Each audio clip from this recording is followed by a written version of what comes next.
नमस्कार दोस्तों, स्वागत है आपका मेरे यूट्यूब चैनल में। साथियों, आज का ये वीडियो सीटेट जुलाई 2025 के एग्जाम को देखते हुए हिंदी के पेडागोजी और कॉन्सेप्ट से साथियों महत्वपूर्ण थ्योरी और प्रीवियस ईयर के प्रश्नों के साथ प्रस्तुत है।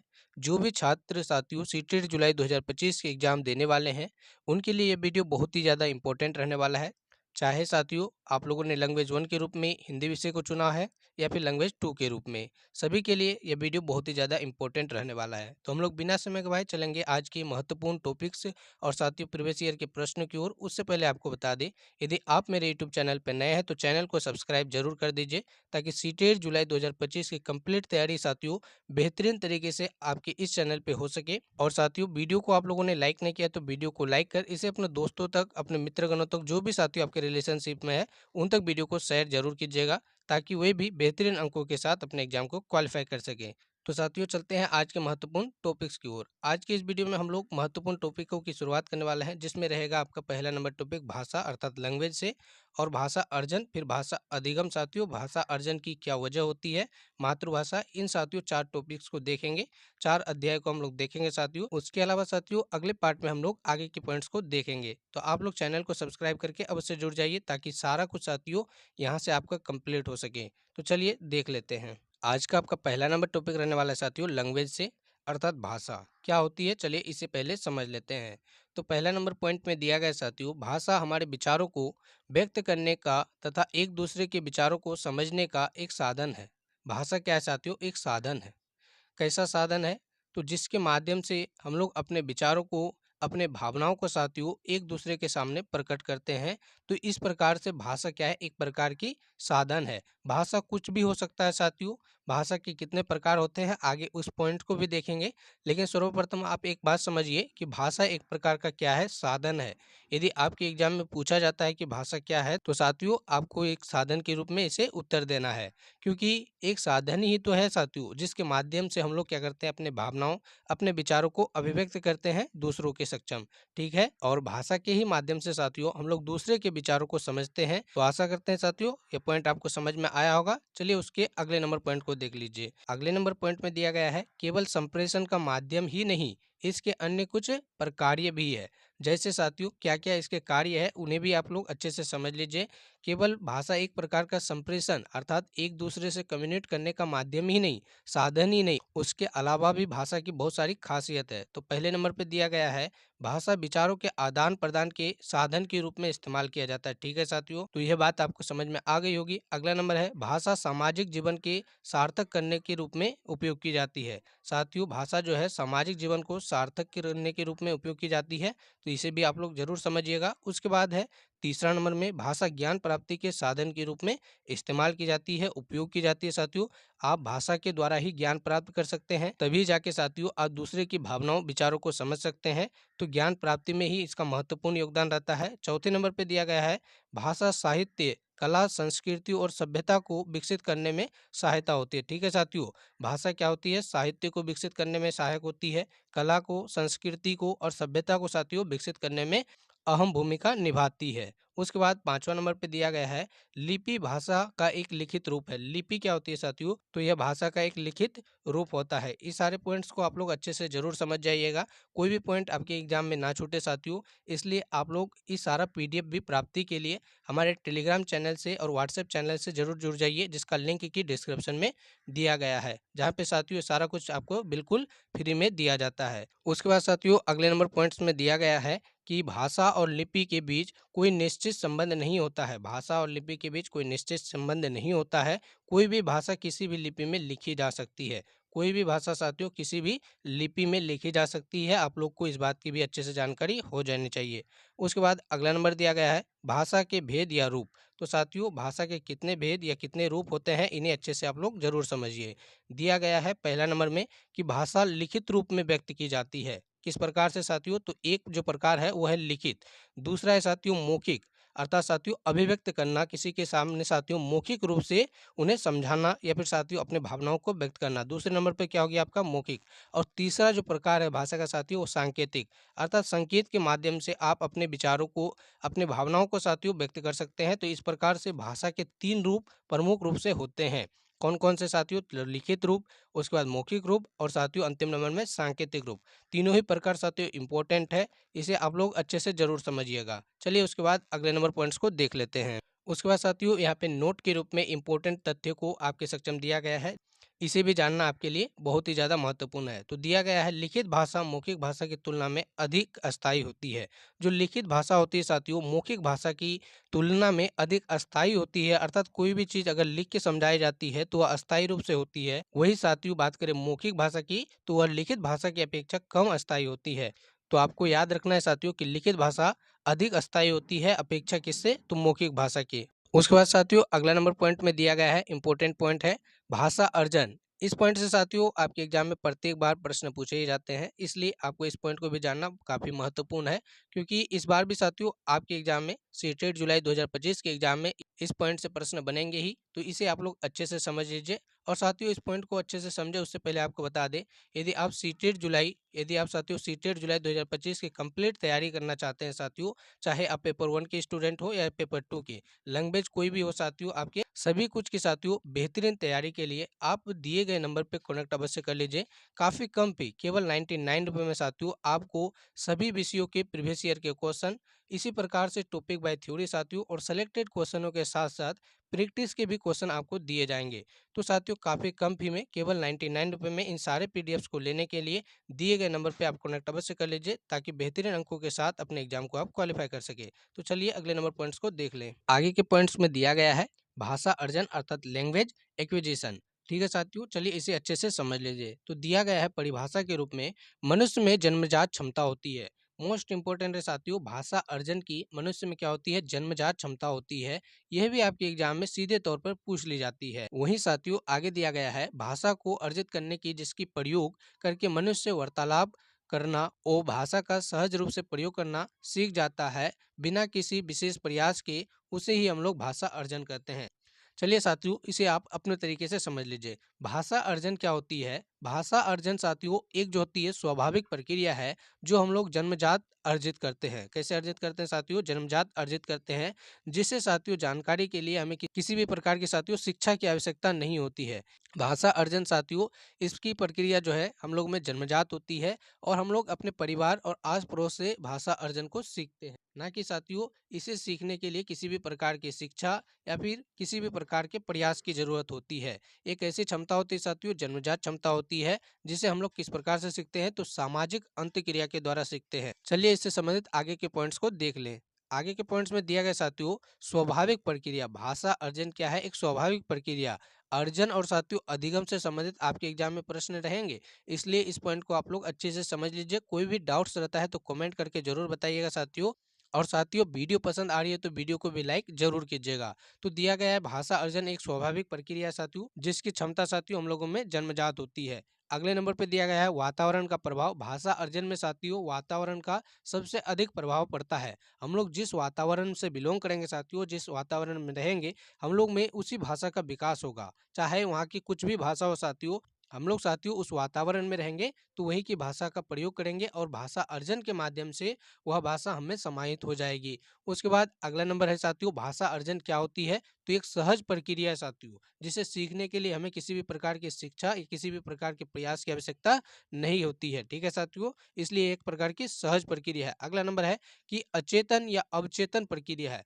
अचेतन या अवचेतन क्या होता है साथियों, जो स्वयं से खुद से साथियों हम में समाहित हो जाती है, जिसे साथियों जानने के लिए हमें विशेष शिक्षा या विशेष प्रयास की आवश्यकता नहीं करनी होती है, जो स्वयं से साथियों हम लोगों में समाहित हो जाती है, उसे अचेतन या अवचेतन प्रक्रिया कहते हैं। पांचवा नंबर पर दिया गया है अर्जन का संबंध मातृभाषा से ज्यादा है। ठीक है साथियों, जैसे कि आपको बताया गया है कि भाषा अर्जन जो होती है स्वयं से हो जाती है, इसके लिए किसी भी प्रकार की शिक्षा की आवश्यकता नहीं होती है, इसलिए मातृभाषा को साथियों विशेष रूप से भाषा अर्जन से संबंधित किया गया है, क्योंकि मातृभाषा सीखने के लिए हमें किसी भी प्रकार की दबाव या शिक्षा की आवश्यकता नहीं होती है। उसके बाद साथियों छठा नंबर में दिया गया है कि भाषा अर्जन एक अनौपचारिक प्रक्रिया है। कैसी प्रक्रिया है साथियों, औपचारिक नहीं अनौपचारिक प्रक्रिया है। वही औपचारिक की बात करें तो अधिगम हो जाएगा। इसलिए आपको साथियों कंठस्थ करके ये 6 पॉइंट्स को साथियों अच्छे से याद रख लेना है, जो आपकी भाषा अर्जन से संबंधित है। आशा करते हैं कि आपको सारी बातें समझ में आ रही होगी। चलिए उसके बाद अगले नंबर पॉइंट्स को देख लें। अगले नंबर पे दिया गया साथियों भाषा अर्जन किस वजह से होता है। भाषा अर्जन साथियों किस वजह से होता है, इस पॉइंट को भी आप लोग अच्छे से समझ लीजिए। तो हमारे अंदर आंतरिक क्षमता है, किस प्रकार की क्षमता है साथियों, तो जैसे कि बताया गया कि हमारे अंदर आंतरिक जन्मजात क्षमता होती है, क्या ग्रहण करने की साथियों, तो भाषा अर्जन ग्रहण करने की, कि हम भाषा को स्वाभाविक रूप से अर्जित कर ले अपने पर्यावरण से। ठीक है साथियों, आपके आसपास जिस प्रकार की भाषा बोली जाएगी, जिस माहौल में आप रहेंगे, तो उसे सीखने के लिए साथियों आपको कोई शिक्षा की जरूरत तो नहीं पड़ेगी, वह साथियों स्वयं से क्या हो जाएगी, हम में समाहित हो जाएगी, धीरे धीरे हम उस भाषा को सीख जाएंगे। तो साथियों जो स्वयं से हमें समाहित हो जाए वही भाषा अर्जन होती है। जैसे में दिया गया साथियों, जैसे जब से बच्चा पैदा होता है तब से परिवार वाले उससे बात करते हैं, क्या करते हैं साथियों, परिवार वाले उससे बात करते हैं। जैसे बच्चे को भाषा आती है परंतु बच्चे ऐसे ही भाषा अर्जित कर लेता है। ठीक है साथियों, पर्यावरण से सुनकर, देखकर, बोलकर और उनसे साथियों वार्तालाप करके अर्थात बातचीत करके। तो यही साथियों क्या है, भाषा अर्जन। आप लोग इस बात को अच्छे से समझ गए होंगे। चलिए उसके बाद देख लेते हैं अगले नंबर इंपॉर्टेंट पॉइंट्स को। मातृभाषा क्या है अर्थात मदर टंग क्या होती है, इसे आप लोग अच्छे से समझिए, क्योंकि आपके एग्जाम में यहाँ से भी प्रश्न पूछे ही जाएंगे। तो दिया गया है किसी भी व्यक्ति के लिए भाषा का पहला रूप मातृभाषा होती है। किसी भी व्यक्ति के लिए साथियों, विश्व भर के या संसार के किसी भी व्यक्ति के लिए जो पहली भाषा होती है, जो पहले सर्वप्रथम वो सीखता है साथियों जन्म के बाद, वह उसकी मातृभाषा है। ऐसा नहीं है कि साथियों उसकी मम्मी की जो भाषा है वही उसकी मातृभाषा हुई, नहीं, जो वह साथियों सबसे पहले सीखता है अपने जन्म के बाद, सबसे पहले सीखी गई भाषा मातृभाषा है। वहाँ के आसपास की जो भाषा है साथियों जिसके माध्यम से वो सीखता है, वही उसकी क्या है, मदर टंग है। ठीक है, अतः बच्चे के घर में बोली जाने वाली भाषा मातृभाषा है। ठीक है साथियों, अतः जो आसपास में बोली जाएगी उसके घर में भी बोली जाएगी, क्योंकि साथियों घर उसका प्राथमिक कारक है। अर्थात बच्चा जो बाल्यावस्था में होता है साथियों, तो आसपास में ना ही वो जा सकता है, ना ही साथियों किसी से वार्तालाप कर सकता है। इसलिए घर में जो उसकी बोली जाती है साथियों, घर की जो भाषा होती है वही उसकी क्या होती है, मातृभाषा होती है। तो आशा करते हैं कि आपको अच्छे से समझ में आया होगा। डेफिनेशन के रूप में और आपको दिया गया है, भाषा अर्जन एक ऐसी प्रक्रिया है जो बिल्कुल स्वाभाविक है।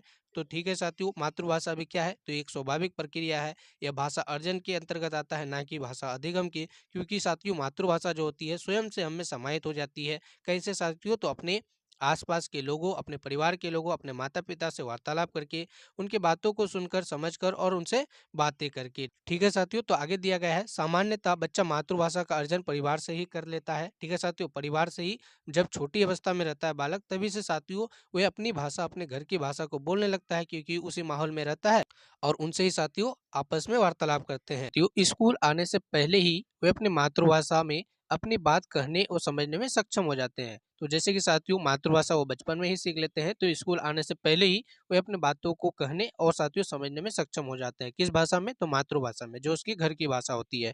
चलिए उसके बाद भाषा अधिगम को जान लेते हैं। यह भी महत्वपूर्ण टॉपिक है साथियों। जैसे कि बताया गया कि भाषा अर्जन और भाषा अधिगम से संबंधित आपके एग्जाम में प्रश्न रहेंगे ही रहेंगे, तो इसे भी आप लोगों को समझना काफी जरूरी है। ठीक है साथियों, तो भाषा अधिगम को आपको अच्छे से समझना है। तो चलिए साथियों भाषा अधिगम को अच्छे से समझ लीजिए। आप लोग वीडियो को अभी तक लाइक नहीं किए हैं तो वीडियो को लाइक करके साथियों, कोई भी डाउट रहता है तो कमेंट करके जरूर बताइएगा साथियों, कोई भी डाउट रहता है तो कमेंट जरूर कीजिएगा। और साथियों कमेंट बॉक्स में इतना जरूर बताइएगा, इतना जरूर बताइएगा साथियों, कि आपने अपने एग्जाम के लिए साथियों कितने अंकों का टारगेट रखा है, ताकि साथियों आप उसी टारगेट के पीछे मेहनत करें और उस टारगेट को प्राप्ति के लिए साथियों आप अच्छे से प्रयास करें। और हमारे द्वारा साथियों इस चैनल पे आपकी जो भी तैयारी करवाई जाती है, आपके एग्जाम को देखते हुए आप लोग उसे अच्छे से पढ़िए, समझिए और टारगेट को साथियों कमेंट बॉक्स में जरूर करिए। तो चलिए हम लोग देख लेते हैं भाषा अधिगम को। तो दिया गया है साथियों, अधिगम में प्रयास की आवश्यकता पड़ती है, मोस्ट इंपोर्टेंट है। जैसे कि अर्जन आपको बताया गया था साथियों, अर्जन में आपको प्रयास की आवश्यकता नहीं पड़ती है, वो स्वयं से हमें समाहित हो जाती है। लेकिन अधिगम में क्या होती है साथियों, इसमें प्रयास की आवश्यकता होती है। भाषा अर्जन में साथियों मातृभाषा शामिल होती है, तो भाषा अधिगम में अन्य कोई भाषा शामिल होती है। कौन सी भाषा शामिल होती है साथियों, अन्य कोई भी भाषा जिसे आप सीखना चाहे साथियों, वह अन्य भाषा हुआ, कोई भी भाषा हो, चाहे फारसी हो, अंग्रेजी हो, उर्दू हो, हिंदी हो, संस्कृत हो, मैथिली हो, कोई भी भाषा हो साथियों, वह भाषा अधिगम के अंतर्गत आएगी और जो आप जन्मजात बोलते आ रहे हैं वो भाषा अर्जन के अंतर्गत आएगी। उसके बाद आगे दिया गया साथियों, चेतन रूप से सीखी जाती है। यह चेतन साथियों, भाषा अर्जन अचेतन था, यह चेतन अर्थात आपको गौर पूर्वक इसे समझना पड़ेगा, इसके लिए ध्यान केंद्रित करनी पड़ेगी, तभी जाके साथियों आप अन्य भाषा जो भी आप भाषा सीखना चाहते हैं वह भाषा सीख सकते हैं। नियम सीखने होते हैं भाषा अधिगम के अंतर्गत साथियों, आप अन्य भाषा जो सीख रहे हैं उसके लिए आपको नियम सीखने होंगे, वही अर्जन के लिए कोई भी नियम नहीं सीखने होते हैं। किताबें पढ़नी होती है साथियों, तो आपको उस भाषा की किताबें पढ़नी होगी, कौशल सीखने होते हैं साथियों कि किस प्रकार से पढ़ना है, कैसे पढ़ना है साथियों, नियमबद्ध तरीके से सभी कुछ जरूरत होती है। शिक्षकों की जरूरत होती है साथियों भाषा अधिगम में। अन्य भाषा आप सीखना चाहते हैं तो साथियों स्वयं से तो या फिर किताबों के माध्यम से सिर्फ नहीं हो सकता है, आपको शिक्षकों की भी जरूरत पड़ेगी। किसमें? तो भाषा अधिगम में। ठीक है साथियों, वही अर्जन में किसी की भी जरूरत नहीं पड़ती है। अतः भाषा अधिगम एक औपचारिक प्रक्रिया है, वही साथियों भाषा अर्जन क्या है तो अनौपचारिक था, यह एक औपचारिक प्रक्रिया है। तो आशा करते हैं कि आप दोनों में डिफरेंट भी अच्छे से समझ गए होंगे। आगे साथियों हम लोग दोनों में डिफरेंट आपको और शॉर्टकट में समझाने का प्रयास करेंगे, जिससे कि आपके जहन में पूरी बातें आसानी से समझ में आ जाए। चलिए उसके बाद अगले नंबर पॉइंट को देख लें। उसके बाद साथियों आगे के पॉइंट्स में दिया गया है अधिगम का संबंध दूसरी भाषा से है। आगे का पॉइंट साथियों मोस्ट इंपोर्टेंट है, इसे आप लोग नोट जरूर कर लीजिएगा कि अधिगम का संबंध किस भाषा से होता है तो दूसरी भाषा से होता है। किस भाषा के अपेक्षा साथियों? तो आपकी पहली भाषा जैसे कि मातृभाषा होती है, और यह जो है साथियों भाषा अर्जन के अंतर्गत आता है, तो पहली भाषा तो यह होगी। वही जब भाषा अधिगम की बात करें तो यह दूसरी भाषा से, कोई भी भाषा आपका हो सकता है, अंग्रेजी, फारसी, उर्दू, मैथिली, कोई भी भाषा साथियों, और एक चेतन प्रक्रिया से होती है। कैसी प्रक्रिया से होती है साथियों? चेतन प्रक्रिया से होती है। और अगला नंबर में दिया गया साथियों प्रयास पूर्ण रहना पड़ेगा। साथियों भाषा साथियों अधिगम में आपको क्या रहना पड़ेगा साथियों? तो प्रयास पूर्ण रहना पड़ेगा, औपचारिक माहौल में रहना पड़ेगा साथियों। आप अधिगम दूसरे भाषा सीखना चाहते हैं तो आपको उस माहौल में भी रहना पड़ेगा साथियों, तभी जाके अपने भावनाओं को, अपने विचारों को अभिव्यक्त कर पाएंगे, आप समझ पाएंगे, सोच पाइएगा। ठीक है, तो अधिगम के लिए दूसरी भाषा सीखने के लिए आपको औपचारिक माहौल का भी निर्माण करना होता है। अगला नंबर है स्किनर के अनुसार अनुकरण पुनर्बलन से सीखी जाती है। तो साथियों स्किनर ये आपके मनोवैज्ञानिक है, इससे भी संबंधित प्रश्न आपके एग्जाम में पूछे जाते हैं। तो इनका कहना था कि साथियों भाषा अनुकरण अर्थात नकल करके साथियों पुनर्बलन से सीखी जाती है, नकल करके पुनर्बलन से सीखी जाती है, एक इसका कथन था। तो स्किनर महोदय का कथन था। अगला नंबर है वाइगोस्की के अनुसार। तो साथियों वाइगोस्की भी एक मनोवैज्ञानिक थे। सीटेट के एग्जाम में स्किनर, वाइगोस्की और प्याजे से संबंधित भर भर के प्रश्न पूछे जाते हैं। इन वैज्ञानिकों से संबंधित साथियों हम लोग एक शॉर्ट वीडियो अलग से लाएंगे, जिसमें इन वैज्ञानिकों के कथन और साथियों जो भी पॉइंट्स आपके बनते हैं आपके एग्जाम के लिए, सभी कुछ आपको बेहतरीन तरीके से समझाया जाएगा। उसके लिए आपने अभी तक चैनल को सब्सक्राइब नहीं किया तो चैनल को सब्सक्राइब कर दीजिए साथियों, ताकि वीडियो जब भी आए तो नोटिफिकेशन सबसे पहले आप तक पहुंचे। तो चलिए वाइगोस्की क्या कहते हैं उसके बारे में जान लेते हैं। साथियों वाइगोस्की का कहना है, वाइगोस्की के अनुसार भाषा सामाजिक क्रिया द्वारा सीखी जाती है। वाइगोस्की ने एक सिद्धांत भी दिया है साथियों, जिसे सामाजिक सांस्कृतिक सिद्धांत कहते हैं। आगे वीडियो में उसे भी हम लोग अच्छे से समझेंगे साथियों। यहाँ पे वाइगोस्की के कथन को आप लोग अच्छे से नोट कर लीजिए और समझ लीजिए कि इन्होंने कहा कि भाषा सामाजिक क्रिया द्वारा सीखी जाती है, अर्थात सामाजिक अंत क्रिया जब तक आप में नहीं होगी साथियों, एक दूसरे से वार्तालाप नहीं होगी, समाज में उस माहौल में रहेंगे नहीं, तब तक आप बेहतरीन भाषा नहीं सीख पाएंगे। तो ये किसका कथन था? वाइगोस्की का कथन था। ये भी एक क्या थे? मनोवैज्ञानिक थे। अगला नंबर है व्याकरण को संदर्भ में सिखाया जाना चाहिए। और साथियों व्याकरण को संदर्भ करके भाषा को सिखाया जाना चाहिए, ये भाषा अधिगम के अंतर्गत आता है। भाषा अर्जन के अंतर्गत साथियों ना ही आपके व्याकरण आते हैं, ना ही कोई नियम आते हैं, ना कोई व्यवस्था आती है, कुछ भी नहीं आती है साथियों। ये सारा कुछ नियम व्यवस्था जो है ये भाषा अधिगम के लिए है। उसके बाद अगला नंबर पॉइंट है भाषा सीखने के लिए प्रिंट समृद्ध, अर्थात साथियों प्रिंट समृद्ध का अर्थ होता है जैसे कि आप छोटी कक्षा में प्रवेश किए होंगे तो वहाँ पे साथियों दीवारों में क से कमल, ख से खरगोश, ये सारा कुछ लिखा हो रहता है। तो उसी प्रकार से एक प्रिंट समृद्ध वातावरण में आपको जाना होगा। किसके लिए? तो भाषा अधिगम करने के लिए, अर्थात दूसरी भाषा को ग्रहण करने के लिए, सीखने के लिए। चलिए उसके बाद भाषा अर्जन और भाषा अधिगम से संबंधित शॉर्टकट में एक बार साथियों अंतर कर लेते हैं, ताकि इन अंतरों को साथियों आपको आसानी से याद हो। और साथियों इसी के आधार पर आप अपने एग्जाम में जो भी प्रश्न पूछे जाएंगे उसमें अंतर कर पाए और साथियों अपना परीक्षा सफल बना पाए। तो भाषा अर्जन और भाषा अधिगम का जैसे कि आपको बता दिया गया है साथियों, यह स्वाभाविक रूप से स्वयं से हो जाती है, इसके लिए प्रयास करने की आवश्यकता होती है। यह एक प्रकार की अवचेतन प्रक्रिया है। क्या साथियों? तो भाषा अर्जन एक प्रकार की अवचेतन प्रक्रिया है, वही भाषा अधिगम एक चेतन प्रक्रिया है। भाषा अधिगम क्या है साथियों, एक चेतन प्रक्रिया है। दूसरे नंबर पे दिया गया है कि एक स्वाभाविक प्रक्रिया है जो स्वयं से हो जाती है। वही साथियों भाषा अधिगम एक नियमबद्ध व्यवस्था है जिसके लिए प्रयास की आवश्यकता होती है। तीसरे नंबर पर दिया गया साथियों अनौपचारिक प्रक्रिया है। कैसे प्रक्रिया है साथियों, अनौपचारिक प्रक्रिया है। वही भाषा अधिगम एक औपचारिक प्रक्रिया है जिसे सीखने के लिए साथियों ध्यान केंद्रित करने, प्रयास करने और साथियों बहुत ही महत्वपूर्ण नियम व्यवस्थाओं को जानना महत्वपूर्ण होता है। तो साथियों आप लोगों ने भाषा अर्जन और भाषा अधिगम से महत्वपूर्ण अंतर को साथियों समझ चुके हैं। यदि आपको सीटेट जुलाई 2025 के साथियों कंप्लीट साथियों पीडीएफ, चाहे आपके पेपर 1 हो या फिर पेपर 2 हो साथियों, कोई भी लैंग्वेज हो, किसी भी लैंग्वेज के आप स्टूडेंट हो साथियों, उसके लिए काफ़ी कम फी में केवल साथियों 99 रुपये में अपनी तैयारी को बेहतरीन करने के लिए आप दिए गए इस नंबर पर कनेक्ट अवश्य कर लीजिए, ताकि साथियों बेहतरीन अंकों के साथ 130 प्लस अंकों के साथ आप अपने एग्जाम को क्वालिफाई कर सके। आपको साथियों हमारे पीडीएफ्स के द्वारा इसी प्रकार के पीडीएफ साथियों आपको समझाने की पूरी तरह व्यवस्था की गई है। पहले तो आपको टॉपिक बाय थ्योरी दिए रहेंगे साथियों सभी सब्जेक्ट के, उसके बाद प्रीवियस ईयर के क्वेश्चन साथियों, जिससे कि आप समझ पाए कि आपके एग्जाम में किस प्रकार के प्रश्न आते हैं। उसके बाद साथियों प्रैक्टिस के क्वेश्चन दिए गए हैं, साथ ही साथ सेलेक्टेड क्वेश्चनों का संग्रह आपको दिया गया है। तो इन सारे पीडीएफ को लेने के लिए साथियों दिए गए नंबर पर कनेक्ट अवश्य कर लीजिए। केवल 99 रुपये में ये सारा कुछ आपको दिया जाएगा। भाषा अर्जन और भाषा अधिगम से अंतिम नंबर पॉइंट में दिया गया साथियों कि भाषा अर्जन के अंतर्गत मातृभाषा आती है जो आपकी पहली भाषा होती है। वही साथियों भाषा अधिगम के अंतर्गत अन्य कोई भाषा आता है जिसे आप लोग सीखना चाहे, कोई भी भाषा हो सकती है। मातृभाषा में आपकी साथियों वो भाषा होगी जिसे आप लोग बचपन में सीखे हैं। उसके बाद अगले नंबर पॉइंट्स को देख लेते हैं जो आपके एग्जाम के लिए इंपॉर्टेंट है साथियों।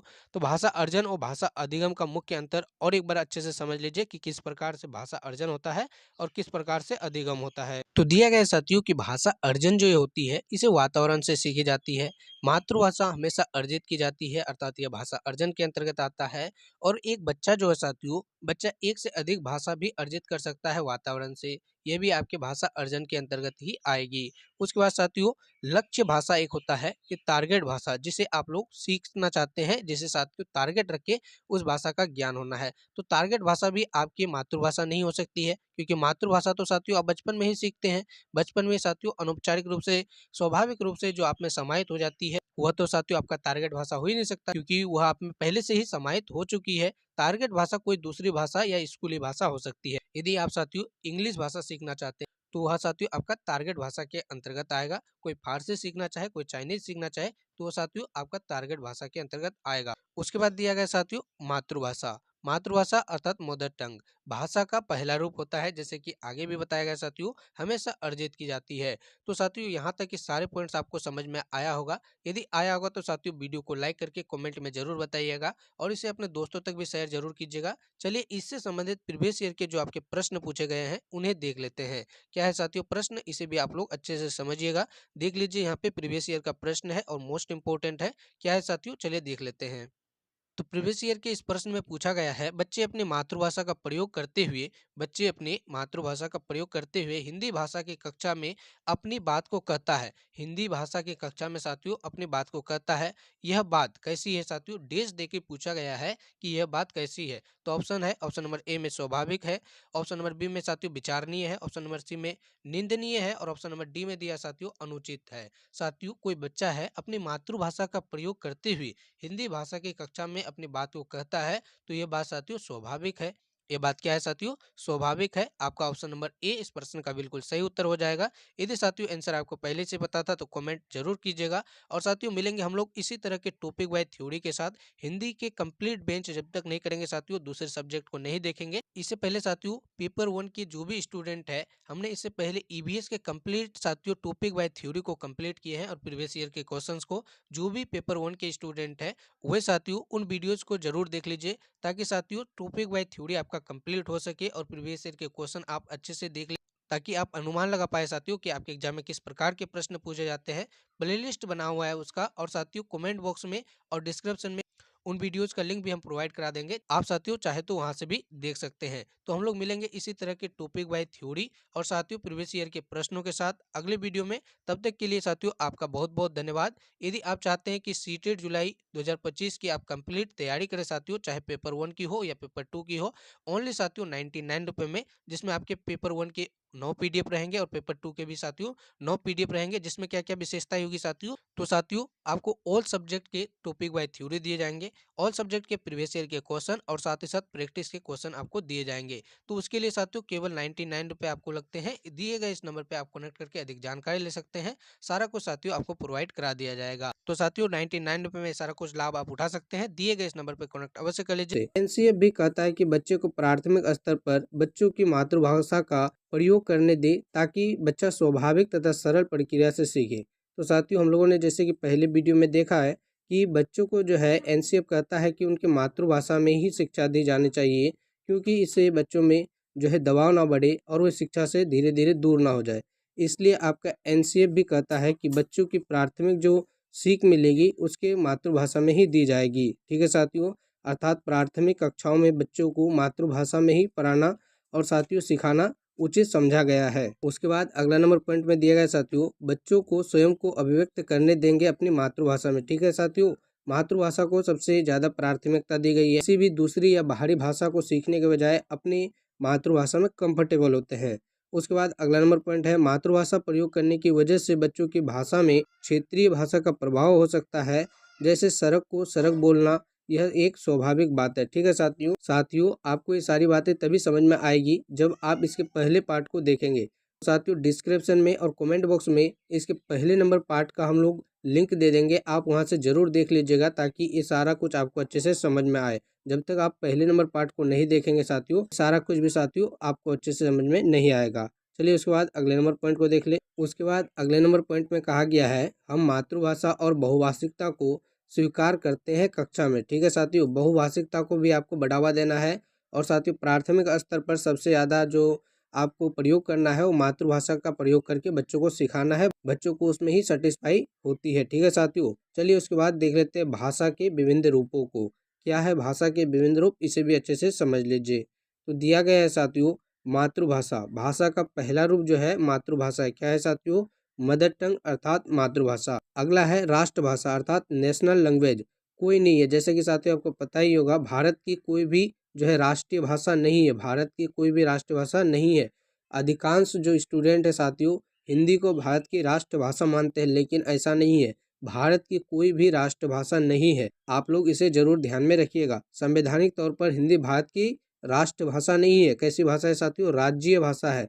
कोई भी राज्य साथियों हिंदी को अपना राज्य भाषा मान सकता है, लेकिन राष्ट्र अर्थात पूरा देश साथियों किसी एक भाषा को जो है राष्ट्रीय भाषा का दर्जा नहीं दे सकता है। ठीक है साथियों, संवैधानिक तौर पर ये गलत है। उसके बाद है राज्य भाषा, ऑफिशियल लैंग्वेज हिंदी। ठीक है साथियों, राज्य भाषा हम लोग हिंदी को अभी तक लेके चलते हैं, हालांकि कुछ राज्य में हिंदी भी राज्य भाषा नहीं है, लेकिन भारत के अधिकांश राज्यों में हिंदी को राज्य भाषा का दर्जा दिया गया है। ठीक है साथियों, लेकिन हिंदी राष्ट्रभाषा नहीं है, आपको इस बात को अच्छे से समझ लेना है।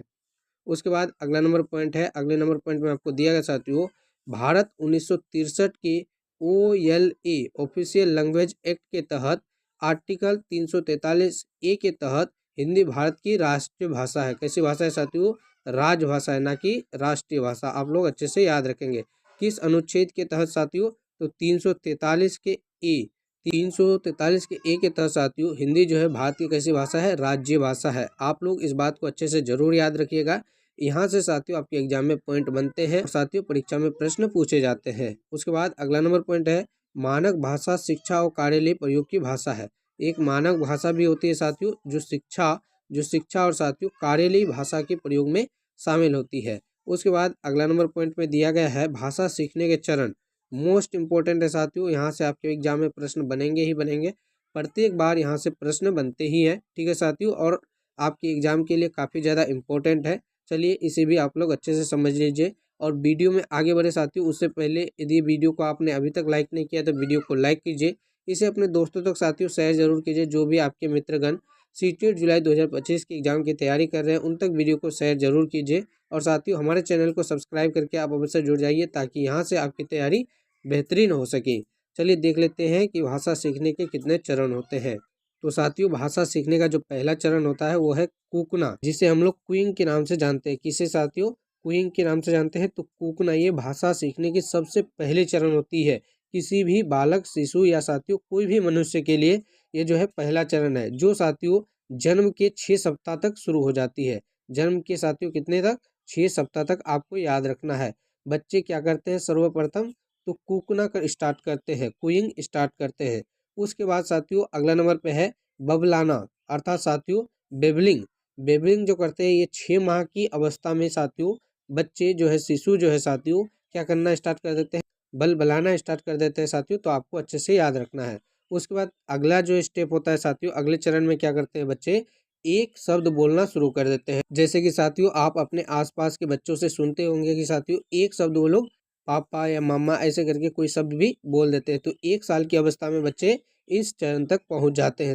सबसे पहले साथियों 6 सप्ताह के अंदर क्या करने स्टार्ट कर देते हैं? कूकना। उसके बाद 6 माह के अंदर बबलाना स्टार्ट कर देते हैं। और साथियों 1 साल के भीतर बच्चे क्या कर देते हैं? एक शब्द के उच्चारण में सक्षम हो जाते हैं। उसके बाद अगला क्या करने लगते हैं साथियों? चौथा नंबर स्टेप में क्या होता है? टेलीग्राफिक विधि जो है उसे अपना लेते हैं, अर्थात 1-2 शब्द बोलना शुरू कर देते हैं, जो आपके 18 माह से 24 माह अर्थात साथियों 1.5 साल से 2 साल के बीच वाले शिशु करना स्टार्ट कर देते हैं। 5वें नंबर पर दिया गया है लंबे उच्चारण। 2 साल से 4 साल के बीच बच्चे लंबे उच्चारण करने लगते हैं। आप अपने आसपास के बच्चों को ये प्रैक्टिकल करके भी देख सकते हैं। ठीक है साथियों, जो भी आपके आसपास के बच्चे हैं तो आप देखे होंगे कि 2-4 साल के बच्चे जो है लंबे उच्चारण करने में सक्षम हो जाते हैं। उसके बाद अगला नंबर में दिया गया है साथियों प्रोफेसर स्मिथ के अनुसार। क्या कहा गया है? प्रोफेसर स्मिथ के अनुसार, इसे भी अच्छे से ध्यान में रखिए। कहा गया है साथियों कि 1 साल का जो शिशु होता है वो 3 शब्द बोलने में सक्षम हो जाता है। कितने वर्ष का साथियों? 1 वर्ष का। वही साथियों 2 वर्ष का जो होता है वो 272 शब्द बोलने में सक्षम हो जाता है। और 5 साल के भीतर ही भीतर साथियों 2072 शब्द बोलने में सक्षम हो जाता है कोई भी शिशु। तो ये किसके द्वारा कहा गया है साथियों? तो प्रोफेसर स्मिथ के अनुसार। चलिए उसके बाद अगले नंबर पॉइंट को देख लें। अगले नंबर पॉइंट में दिया गया है भाषा शिक्षण की प्रमुख विधियाँ। यह भी साथियों टॉपिक आपके लिए मोस्ट इंपॉर्टेंट टॉपिक रहने वाला है, क्योंकि आपके एग्जाम में चाहे आपका पेपर 1 हो साथियों या पेपर 2 हो, यहाँ से तो 1 या 2 प्रश्न बनेंगे ही बनेंगे, एक गारंटी है साथियों। सीटेट साथियों अपने जितने भी एग्जाम कंडक्ट करवाए हैं आपके, यह से प्रश्न दिए ही दिए हैं। तो मोस्ट इंपॉर्टेंट टॉपिक है साथियों, आप लोग इसे जरूर ध्यान में रखिएगा। चलिए इसे अच्छे से समझ लेते हैं। आपको साथियों कोई भी डाउट रहता है तो कमेंट करके जरूर पूछ सकते हैं। और चैनल को अभी तक सब्सक्राइब नहीं किया है तो साथियों चैनल को सब्सक्राइब जरूर कीजिएगा। वीडियो पसंद आ रही होगी तो वीडियो को लाइक करके साथियों इसे अपने दोस्तों तक शेयर जरूर कीजिएगा। और आपको बता दें, ये सारा पीडीएफ साथियों और सीटेट संबंधित सभी नोटिफिकेशन सबसे पहले पाने के लिए डिस्क्रिप्शन में दिए गए साथियों हमारे व्हाट्सएप चैनल का लिंक और टेलीग्राम चैनल का लिंक साथियों, उससे आप लोग जरूर जुड़ जाइए, ताकि फ्री नोट्स जितने भी दिए जाते हैं, फ्री पीडीएफ जितने भी दिए जाते हैं साथियों, आप तक पहुंच सके और सीटेट संबंधित साथियों सभी जानकारी आपको सबसे पहले हो सके। तो डिस्क्रिप्शन में लिंक दिया गया है, आप वहां से जुड़ सकते हैं। और आपको बता दें साथियों, सीटेट जुलाई 2025 की कंप्लीट तैयारी काफ़ी कम फी में केवल 99 रुपये में करने के लिए साथियों आप इस दिए गए नंबर पर कनेक्ट अवश्य कर लीजिए। आपको सभी सब्जेक्ट के साथियों, सभी सब्जेक्ट के प्रीवियस ईयर के क्वेश्चन, टॉपिक बाय थ्योरी साथियों सबसे पहले, तो उसके बाद प्रीवियस ईयर के क्वेश्चन और साथ ही साथ प्रैक्टिस के क्वेश्चन दिए जाएंगे। तो साथियों दिए गए नंबर पे कनेक्ट अवश्य कर लीजिए। केवल 99 रुपये में ये सारा कुछ आपको दिया जाता है, चाहे आपका पेपर 1 हो या फिर पेपर 2 हो। चलिए देख लेते हैं भाषा शिक्षण की प्रमुख विधियाँ क्या क्या है, और मोस्ट इंपॉर्टेंट टॉपिक है, आप इसे अच्छे से जरूर समझें। तो सबसे पहले साथियों व्याकरण विधि। भाषा शिक्षण की प्रमुख विधियों में सबसे पहला जो है साथियों आपका व्याकरण विधि है। दूसरा है साथियों व्याकरण अनुवाद विधि। यह क्या होती है साथियों, इसे विस्तार से समझेंगे भी। आप लोग पहले इन विधियों को अच्छे से समझ ले। तो सबसे पहले व्याकरण विधि, फिर व्याकरण अनुवाद विधि, तीसरे नंबर पे साथियों प्रत्यक्ष विधि, चौथे पे साथियों सम्मिश्रण विधि, और 5वें है साथियों संप्रेषण परक विधि, छठा में साथियों आगमन विधि, और साथियों 7वें नंबर पे जो है आपका ये आगमन विधि साथियों जो छठा नंबर पे है, और निगमन विधि जो 7वें नंबर पे है। आपके सीटेट 14 दिसंबर 2024 के एग्जाम में भी यहाँ से प्रश्न पूछे गए थे, प्रत्येक बार साथियों पूछे ही जाते हैं। तो ये दोनों विधि और व्याकरण विधि काफ़ी इंपॉर्टेंट है। चलिए इसे अच्छे से समझ लेते हैं। तो दिया गया है साथियों सबसे पहले आगमन विधि में। आगमन विधि क्या होती है, चलिए इसे अच्छे से समझ लीजिए साथियों। इस विधि के अंतर्गत अन्य भाषा के नियमों को कुछ शब्दों के साथ सिखाया और याद कराया जाता है। ठीक है साथियों, सीटेट के एग्जाम में जहाँ पे भी आपका याद कराना आ जाए साथियों, आपके प्रश्न के अकॉर्डिंग आप समझ लीजिएगा, यह आपका नेगेटिव टैगवर्ड हो जाता है। ठीक है साथियों, क्योंकि आपको रटने पर कभी भी ध्यान नहीं देना है। जैसे कि साथियों आपको इसके पहले नंबर पार्ट में हम लोगों ने अच्छे से समझाया भी है कि रटना साथियों आपके सीटेट के एग्जाम के विरुद्ध है। बच्चों को साथियों आपको कभी भी रटवाने पे विश्वास नहीं कराना है, ना ही रटवाना है, ना ही परिभाषाओं को याद कराना है, बल्कि उनके समझ पे आधारित। और साथियों सीटेट एग्जाम भी आपके समझ पे आधारित होते हैं। यदि आप इन्हें रटेंगे तो कभी भी आपका साथियों सीटेट एग्जाम नहीं निकलेगा, बल्कि आप इसे समझिए, जिस प्रकार से समझाया जाता है आप समझिए, क्योंकि हूबहू आपके एग्जाम में प्रश्न तो इनसे बनेंगे नहीं, बल्कि साथियों इन टॉपिक से आपके समझ पे आधारित प्रश्न बनेंगे और वही आपसे पूछे जाएंगे। तो याद करना आपका नेगेटिव टेकोड हो जाता है, आप इसे ध्यान में रखिएगा। हालांकि यहाँ पे आपको व्याकरण विधि समझना है कि क्या होता है। तो इस विधि के अंतर्गत आपको पता हो गया साथियों कि अन्य भाषा के नियमों को कुछ शब्दों के साथ जोड़कर उन्हें याद करवाया जाता है, यह व्याकरण विधि है। इसके बाद साथियों शब्द संयोजन और व्याकरणिक नियमों के आधार पर साथियों अभ्यास कराया जाता है, ताकि उसे साथियों अच्छे से समझ में आ जाए, वो सीख जाए। ठीक है, तो आशा करेंगे कि व्याकरण विधि आपको समझ में आ गया होगा। चलिए अगले नंबर पॉइंट्स को देख ले। अगले नंबर पॉइंट्स में दिया गया साथियों कि व्याकरण अनुवाद विधि, जैसे कि भाषा शिक्षण की विधि है साथियों, तो यह 2 नंबर की विधि है, व्याकरण अनुवाद विधि। इस विधि में क्या होता है चलिए देख लेते हैं, समझ लेते हैं। तो दिया गया साथियों यह विधि 19वीं शताब्दी के अंत तक परंपरागत और मान्य विधि के रूप में प्रचलित रही। ठीक है साथियों, कब तक? तो 19वीं शताब्दी के अंत तक। उसके बाद अगले नंबर पॉइंट में दिया गया साथियों, इसमें व्याकरण और अनुवाद 2 विधियां परस्पर संयोजित है, अर्थात मिली हुई है। ठीक है साथियों। उसके बाद साथियों अगला नंबर पॉइंट है कि इस विधि में बच्चे लक्ष्य भाषा पढ़ना और लिखना साथियों सीख लेते हैं, परंतु बोलने ज्यादा अवसर नहीं मिलते, बोलने के ज्यादा अवसर उन्हें नहीं मिलते हैं। ठीक है साथियों। उसके बाद अगला नंबर पॉइंट है, इस विधि में बच्चों की मातृभाषा में अनुवाद के माध्यम से लक्ष्य भाषा सिखाई जाती है। लक्ष्य भाषा क्या होता है तो इसे भी जान लीजिए आप साथियों कि लक्ष्य भाषा वो भाषा होती है जिसे हम लोग सीखना चाहते हैं। क्या करना चाहते हैं साथियों? सीखना चाहते हैं, वो हमारी लक्ष्य भाषा होती है। मातृभाषा क्या होती है? जिसे हम लोग बचपन से पढ़ते आ रहे हैं, सीखते आ रहे हैं, जो हमारे आस पड़ोस में बोली जाती है, घर परिवार में बोली जाती है। उसके बाद चलिए प्रत्यक्ष भाषा को देख लेते हैं कि प्रत्यक्ष भाषा क्या होती है। उससे पहले आपको बता दें साथियों, यदि आप इसी प्रकार से सभी विषयों के टॉपिक वाइज थ्योरी और साथियों हम लोग इसके बाद प्रीवियस ईयर के प्रश्नों को भी देखेंगे और साथ ही साथ प्रैक्टिस के क्वेश्चंस को भी देखेंगे। तो चाहते हैं कि आप इसी तरह के प्रत्येक सब्जेक्ट को topic wise theory, previous year के क्वेश्चन और साथियों प्रैक्टिस के क्वेश्चन देखें, काफ़ी कम फी में साथियों, केवल 99 रुपये में, जिससे कि आपकी तैयारी बहुत ही अच्छी हो जाए और आप अपने एग्जाम में 130 प्लस अंकों के साथ साथियों अपने एग्जाम को क्वालिफाई कर सके।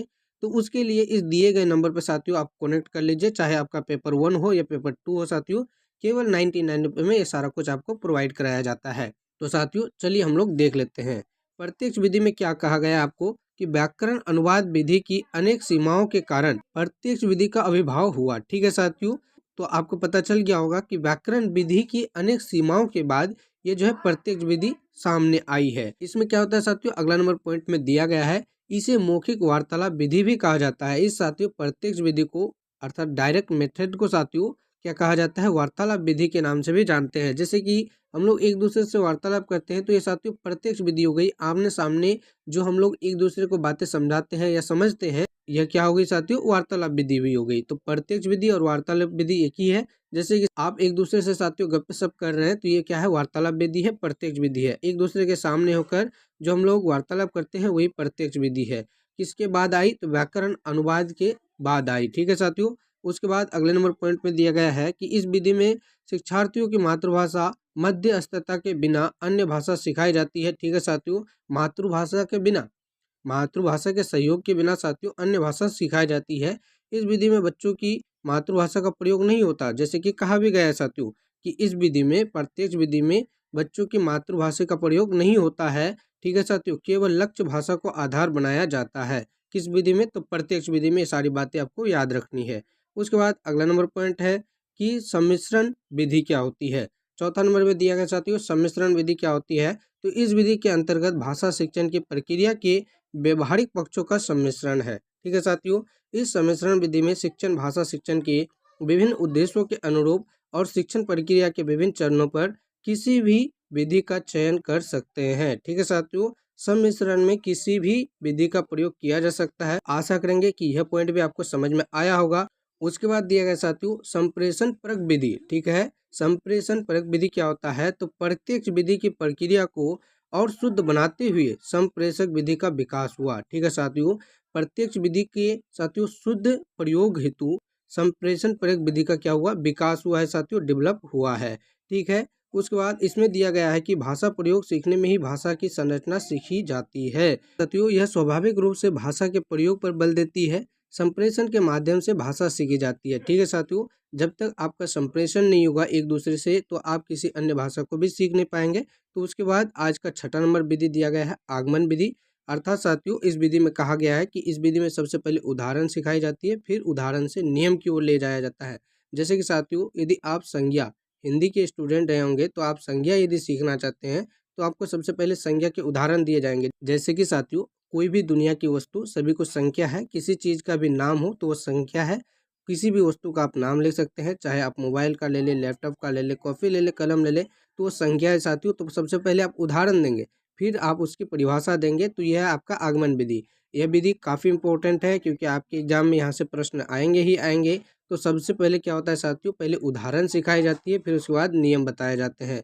इसमें क्या होता है, विशिष्ट से सामान्य की ओर जाया जाता है, ज्ञात से अज्ञात की ओर जाया जाता है। मोस्ट इंपॉर्टेंट साथियों टॉपिक है, यहाँ से प्रश्न आएंगे, इंपॉर्टेंट है, आप नोट जरूर बनाइए, इसे याद जरूर कीजिए। उदाहरण दिया गया है कि पहले संज्ञा के उदाहरण देते हुए बाद में परिभाषा बताया जाता है, तो जैसे कि आपको समझाए भी। ठीक है साथियों, उसके बाद दिया गया है निगमन विधि क्या होती है। चलिए निगमन विधि को भी जान लीजिए। तो निगमन विधि भी मोस्ट इंपॉर्टेंट है साथियों। इसमें क्या होता है, यह आगमन विधि का क्या है, अपोजिट है, अर्थात उल्टा है। निगमन विधि में साथियों पहले नियम बताए जाते हैं, जैसे पहले संज्ञा का परिभाषा बताया जाएगा साथियों, फिर उसके उदाहरण दिए जाएंगे, सामान्य से विशिष्ट की ओर जाया जाएगा।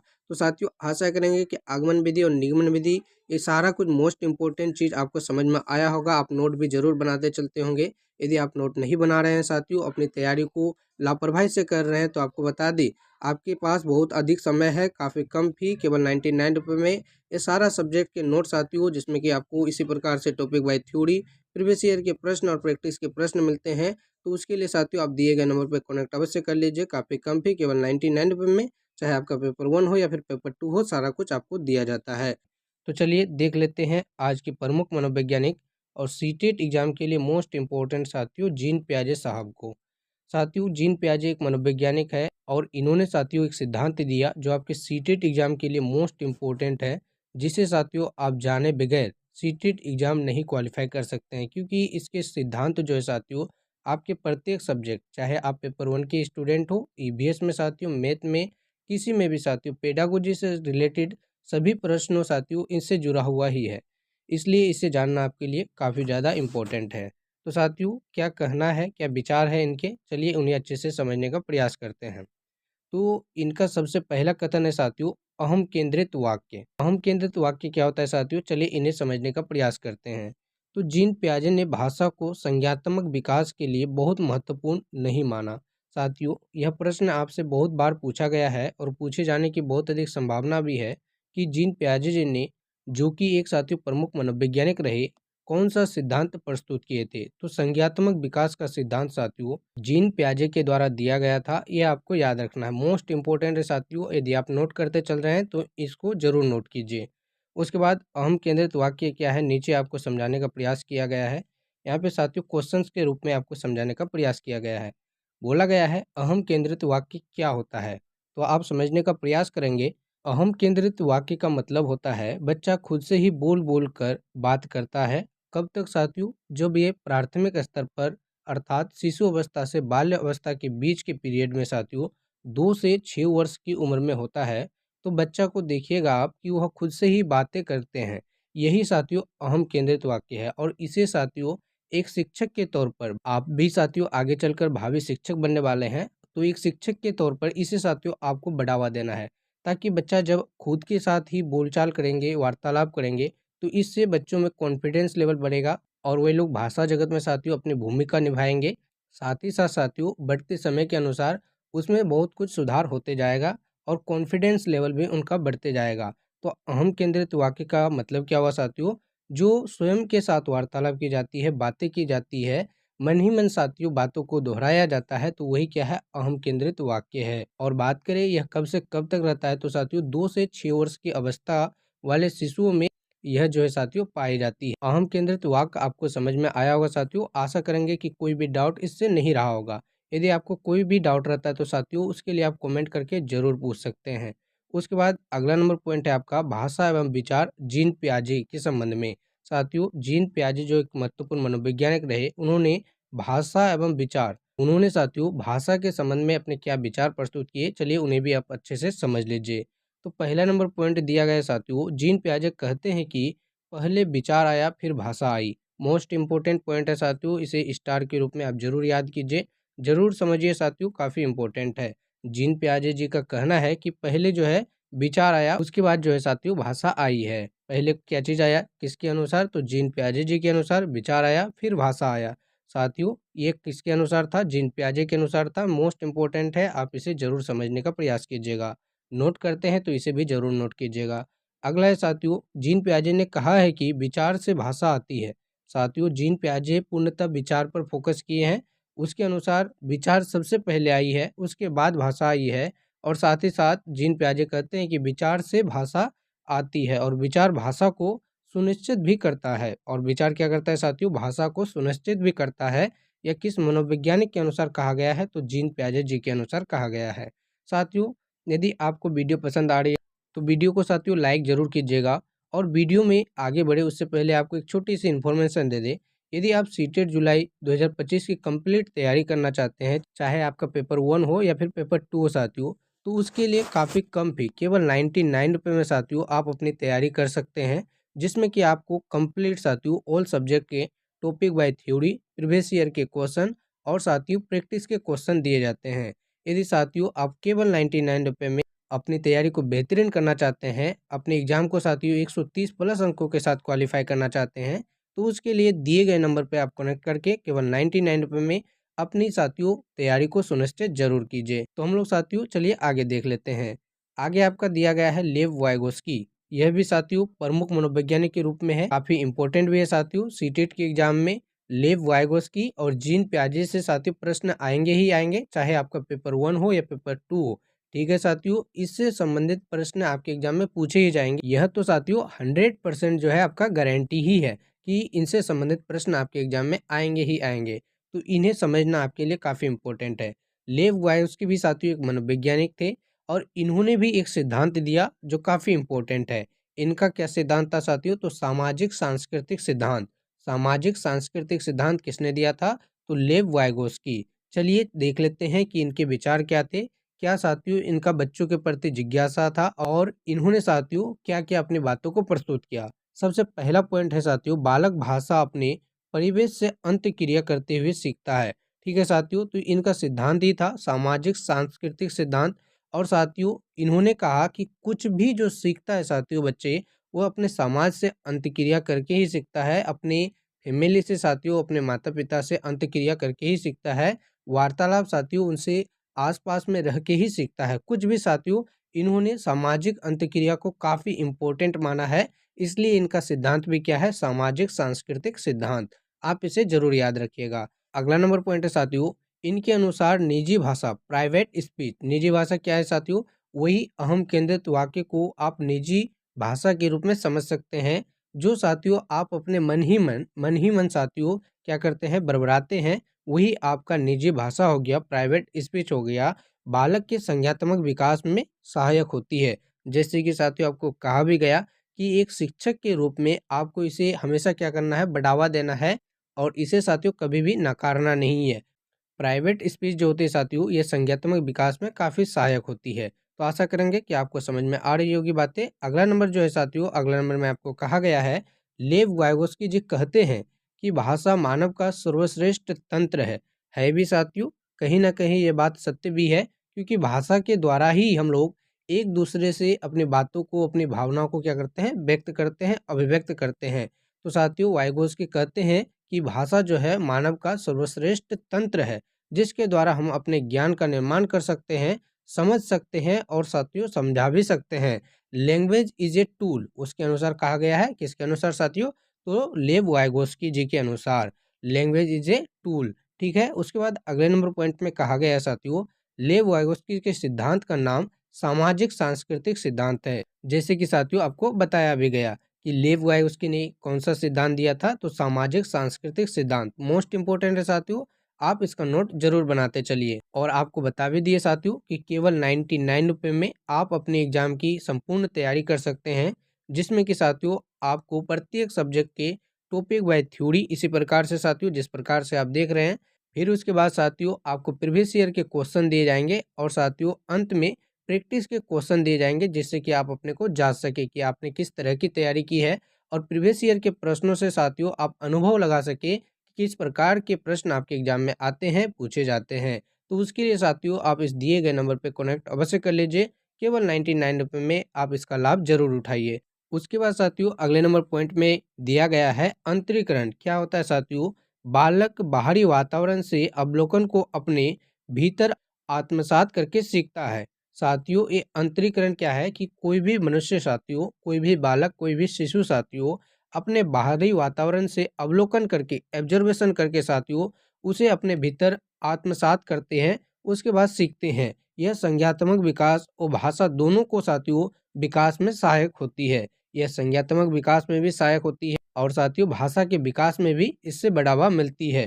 तो आत्मसातकरण भी आपको समझ में आ गया होगा। चलिए उसके बाद अगले नंबर पॉइंट्स को देख ले, जिसमें कि आपको कहा गया साथियों कि लेव वाइगोस्की के सिद्धांत में भाषा के 3 महत्वपूर्ण पक्ष है। मोस्ट इंपोर्टेंट है साथियों। क्या वे 3 महत्वपूर्ण पक्ष है, इन्हें भी अच्छे से समझने का प्रयास जरूर कीजिए आप। लेव वाइगोस्की के सिद्धांत में भाषा के 3 महत्वपूर्ण पक्ष क्या है? तो पहला दिया गया साथियों कि सामाजिक वाक्य अर्थात जो है साथियों सोशल स्पीच, जो आपके 2 वर्ष की उम्र सीमा में रहती है। ठीक है साथियों, यह किसके अनुसार है? तो लेव वाइगोस्की जी के अनुसार, जो कि एक प्रमुख मनोवैज्ञानिक रहे हैं और साथियों इससे संबंधित प्रश्न आपके सीटेट के एग्जाम में पूछे ही जाएंगे, जिन्होंने सामाजिक सांस्कृतिक सिद्धांत दिया है। तो पहला इनका क्या है साथियों? सामाजिक वाक्य सोशल स्पीच, जो 2 वर्ष की उम्र सीमा तक रहती है। दूसरे नंबर पर दिया गया साथियों निजी वाक्य। क्या दिया गया साथियों? निजी वाक्य अर्थात प्राइवेट स्पीच, जो साथियों आपके 3 से 6 वर्ष की उम्र सीमा तक रहती है। साथियों वीडियो में आपने पहले पढ़ा कि जो है ये निजी वाक्य 2 से 6 वर्ष तक उसमें कहा गया था, लेकिन साथियों आपको 3 से 6 वर्ष यहाँ पर दिखाया गया है। तो ये साथियों क्या है? ये साथियों आपका डिफरेंट क्यों? तो आपको बता दें कि वो जो था साथियों आपका जीन पियाजे के अनुसार था और यह जो है साथियों आपके लेव वाइगोस्की के अनुसार। और साथियों आप 2-3 वर्ष अर्थात 1 वर्ष का जो डिफरेंट आ रहा है, इसे ध्यान में नहीं रखेंगे, क्योंकि कभी भी साथियों आपके एग्जाम में यह नहीं पूछे जाएंगे, बल्कि इनसे जो आपके समझ पे आधारित प्रश्न बनेंगे वह आपके सीटेट के एग्जाम में पूछे जाते हैं। और आपको बता दें आपके सीटेट एग्जाम आपके पूर्णतः समझ पे आधारित होती हैं। आप चाह के भी साथियों इसे रट कर कभी भी सीटेट के एग्जाम को साथियों बेहतरीन अंकों के साथ क्वालिफाई नहीं कर पाएंगे, जब तक कि साथियों आप इसे समझने का प्रयास नहीं करेंगे। इसलिए आप साथियों बेहतरीन तैयारी के लिए इस दिए गए नंबर पर कनेक्ट अवश्य कर लीजिए। केवल 99 रुपये में सभी कुछ आपको प्रोवाइड कराया जाता है, जिससे कि साथियों आप अपने तैयारी को बेहतरीन कर सके, 130 प्लस अंकों के साथ साथियों अपने एग्जाम को क्वालिफाई कर सके। तो चलिए उसके बाद तीसरा जो पक्ष है साथियों लेव वाइगोस्की के अनुसार भाषा के संबंध में, वह है आंतरिक मौन वाक्य अर्थात साइलेंट इनर स्पीच, जो कि साथियों 6 वर्ष के बाद आपके अंतर्गत समाहित हो जाती है। तो सबसे पहले आपको बता दें साथियों सामाजिक वाक्य, जो हम लोग शिशु अवस्था में साथियों एक दूसरे से वार्तालाप करते रहते हैं, उस समय साथियों कोई भी प्राइवेट स्पीच हमारे अंदर नहीं होती है। कोई भी हिंसात्मक बात हो या साथियों किसी के भलाई के लिए हो, बुराई के लिए हो, हम खुलकर उसके सामने रख देते हैं। तो यह सोशल स्पीच हो गया साथियों। बिना झिझक के हम लोग कोई भी बात को एक दूसरे के सक्षम रख देते हैं। एक ऐसी वाक होगी साथियों तो सोशल वाक्य है। ठीक है, यह 2 वर्ष की उम्र सीमा तक रहती है। उसके बाद कोई भी शिशु में, बालक में साथियों जो है समझ विकसित हो जाती है, तो उसके बाद साथियों हम प्राइवेट स्पीच करने लगते हैं अर्थात निजी वाक्य। साथियों यदि कोई बात कहने लायक नहीं होता है तो उसे हम लोग अपने मन ही मन में क्या करते हैं, बड़बड़ाते हैं। तो यह जो रहता है 3 से 6 वर्ष की उम्र सीमा तक रहती है। किसके अनुसार साथियों? तो लेव वाइगोस्की के अनुसार। उसके बाद साथियों जैसे ही हम लोग बड़े हो जाते हैं, 6 वर्ष के अधिक उम्र की सीमा के हो जाते हैं, तो हम लोग आंतरिक मौन वाक्य करने लगते हैं अर्थात कोई भी जो है विचार है साथियों हम लोग अपने मन ही मन में क्या कर लेते हैं, उसे संतुलित कर लेते हैं, किसी दूसरे के सक्षम प्रस्तुत नहीं करते हैं। ठीक है साथियों, वार्तालाप यहाँ पे अलग चीज है और वाक्य साथियों अलग चीज है, जो हम लोग दूसरे के सक्षम प्रस्तुत करने की कोशिश करते हैं। तो जब छोटी अवस्था में होते हैं तो किसी को भी साथियों जो भी मन में रहता है उसे बोल देते हैं। वही थोड़े बड़े अवस्था में हो जाते हैं तो साथियों उसे प्राइवेट कर देते हैं, किसी को भी नहीं बताते हैं। और थोड़े बड़े हो जाते हैं तो साथियों यह मन ही मन में रहता है। ठीक है साथियों, तो आशा करेंगे कि आपको समझ में आ गया होगा। चलिए उसके बाद अगले नंबर पॉइंट को देख लें। साथियों यदि आपको कोई डाउट रहता है तो कमेंट करके ज़रूर पूछिएगा, और साथियों कमेंट बॉक्स में इतना ज़रूर बताइएगा कि आप अपने एग्ज़ाम के लिए साथियों तैयारी कर भी रहे हैं या नहीं। साथियों यदि आप तैयारी कर रहे हैं और सीरियस होकर साथियों बेहतरीन अंकों के लिए तैयारी कर रहे हैं तो यस लिखिएगा, कमेंट बॉक्स में यस लिखिएगा। यदि साथियों आप सीरियस नहीं है अपने एग्ज़ाम को लेकर तो साथियों नो लिख के कमेंट जरूर कीजिएगा। ठीक है साथियों, और उसके अलावा साथियों कोई डाउट रहता है तो उसे भी कमेंट करके ज़रूर पूछिए। और आपको एक बात बता दें साथियों कि यदि आप फ्री नोट्स और पीडीएफ पाना चाहते हैं और साथ ही साथ सीटेट से रिलेटेड साथियों प्रत्येक नोटिफिकेशन सबसे पहले पाना चाहते हैं तो उसके लिए हमारे व्हाट्सएप चैनल से आप ज़रूर जुड़ जाइए। लिंक डिस्क्रिप्शन में दिया गया है साथियों, उससे जुड़कर आपको सभी कुछ जानकारी सबसे पहले मिलेगी। जितने भी फ्री नोट्स और साथियों जो है पीडीएफ प्रोवाइड कराए जाते हैं उसमें सभी कुछ आपको मिल जाएंगे। तो साथियों सीटेट संबंधित सभी जानकारियों और फ्री नोट्स के लिए टेलीग्राम का लिंक भी साथियों डिस्क्रिप्शन में दिया गया है, व्हाट्सएप चैनल का भी लिंक दिया गया है, आप चाहे तो उनसे जुड़ सकते हैं। तो अगला नंबर पॉइंट में दिया गया है आपको भाषा और विचार वाइगोस्की के संबंध में। ठीक है साथियों, भाषा के संबंध में साथियों वाइगोस्की के क्या विचार रहे, चलिए इन्हें भी समझ लेते हैं। तो दिया गया है पहले नंबर पॉइंट में साथियों वाइगोस्की के अनुसार शुरुआती सालों में भाषा और विचार एक दूसरे से स्वतंत्र होते हैं, एक समय बाद क्या होता है साथियों मिल जाते हैं। तो वाइगोस्की जी का कहना है कि शुरुआती जो साल होता है साथियों प्रारंभिक अवस्था जो होता है उसमें भाषा और विचार एक दूसरे से स्वतंत्र होते हैं, अर्थात अलग अलग होते हैं। वही साथियों समय बीतने के साथ साथ ये क्या हो जाते हैं आपस में मिल जाते हैं, इनका योग हो जाता है। ठीक है साथियों, तो यह कहना किसके अनुसार था, तो प्रमुख मनोवैज्ञानिक वाइगोस्की जी के अनुसार। उसके बाद अगला नंबर पॉइंट है साथियों एक क्वेश्चंस के रूप में आपको दिया गया है, चलिए इन्हें भी अच्छे से समझ लेते हैं। तो साथियों अब तक आपने जिन भी टॉपिक को पढ़ा है उन्हीं से संबंधित एक प्रश्न आपको यहाँ पे पूछा गया है। चलिए प्रश्न को पढ़ते हैं, समझते हैं, फिर इनके ऑप्शंस को देखते हैं और साथियों सही ऑप्शन का चयन करते हैं। प्रश्न में कहा गया है जिग्सो पहेली को करते समय 5 वर्ष की नजमा स्वयं से कहती है नीला टुकड़ा कहाँ है, नहीं यह वाला नहीं गाढ़े रंग वाला जिससे यह जूता पूरा बन जाएगा। ठीक है साथियों, इस प्रकार की वार्ता को अर्थात वार्तालाप को वाइगोस्की किस तरह से संबंधित करते हैं। ठीक है साथियों, तो साथियों चलिए प्रश्न को एक बार और तरीके से आपको समझाने का प्रयास करते हैं। साथियों जिग्सो एक प्रकार की पजल होती है, खेल होती है, जिसमें साथियों अंगों को भर भर के उसे चित्र को पूरा करना होता है।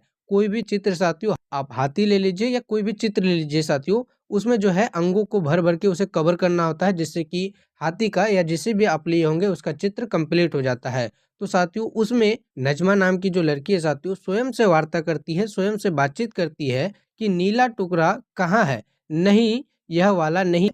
ये सारा कुछ साथियों वो स्वयं से क्या करती है, वार्तालाप करती है, अर्थात बातचीत करती है। किससे साथियों, तो स्वयं से। और उसके बाद साथियों आपसे पूछा गया है कि यह वार्ता जो साथियों वाइगोस्की जी के अनुसार किस तरह संबोधित करते हैं। ऑप्शंस दिए गए हैं आपको कि यह एक प्रकार की व्यक्तिगत वार्ता है, और उसके बाद दूसरे नंबर पर दिया गया है कि जोर से बोलना, तीसरे नंबर पर दिया गया साथियों फाड़ या डाचा।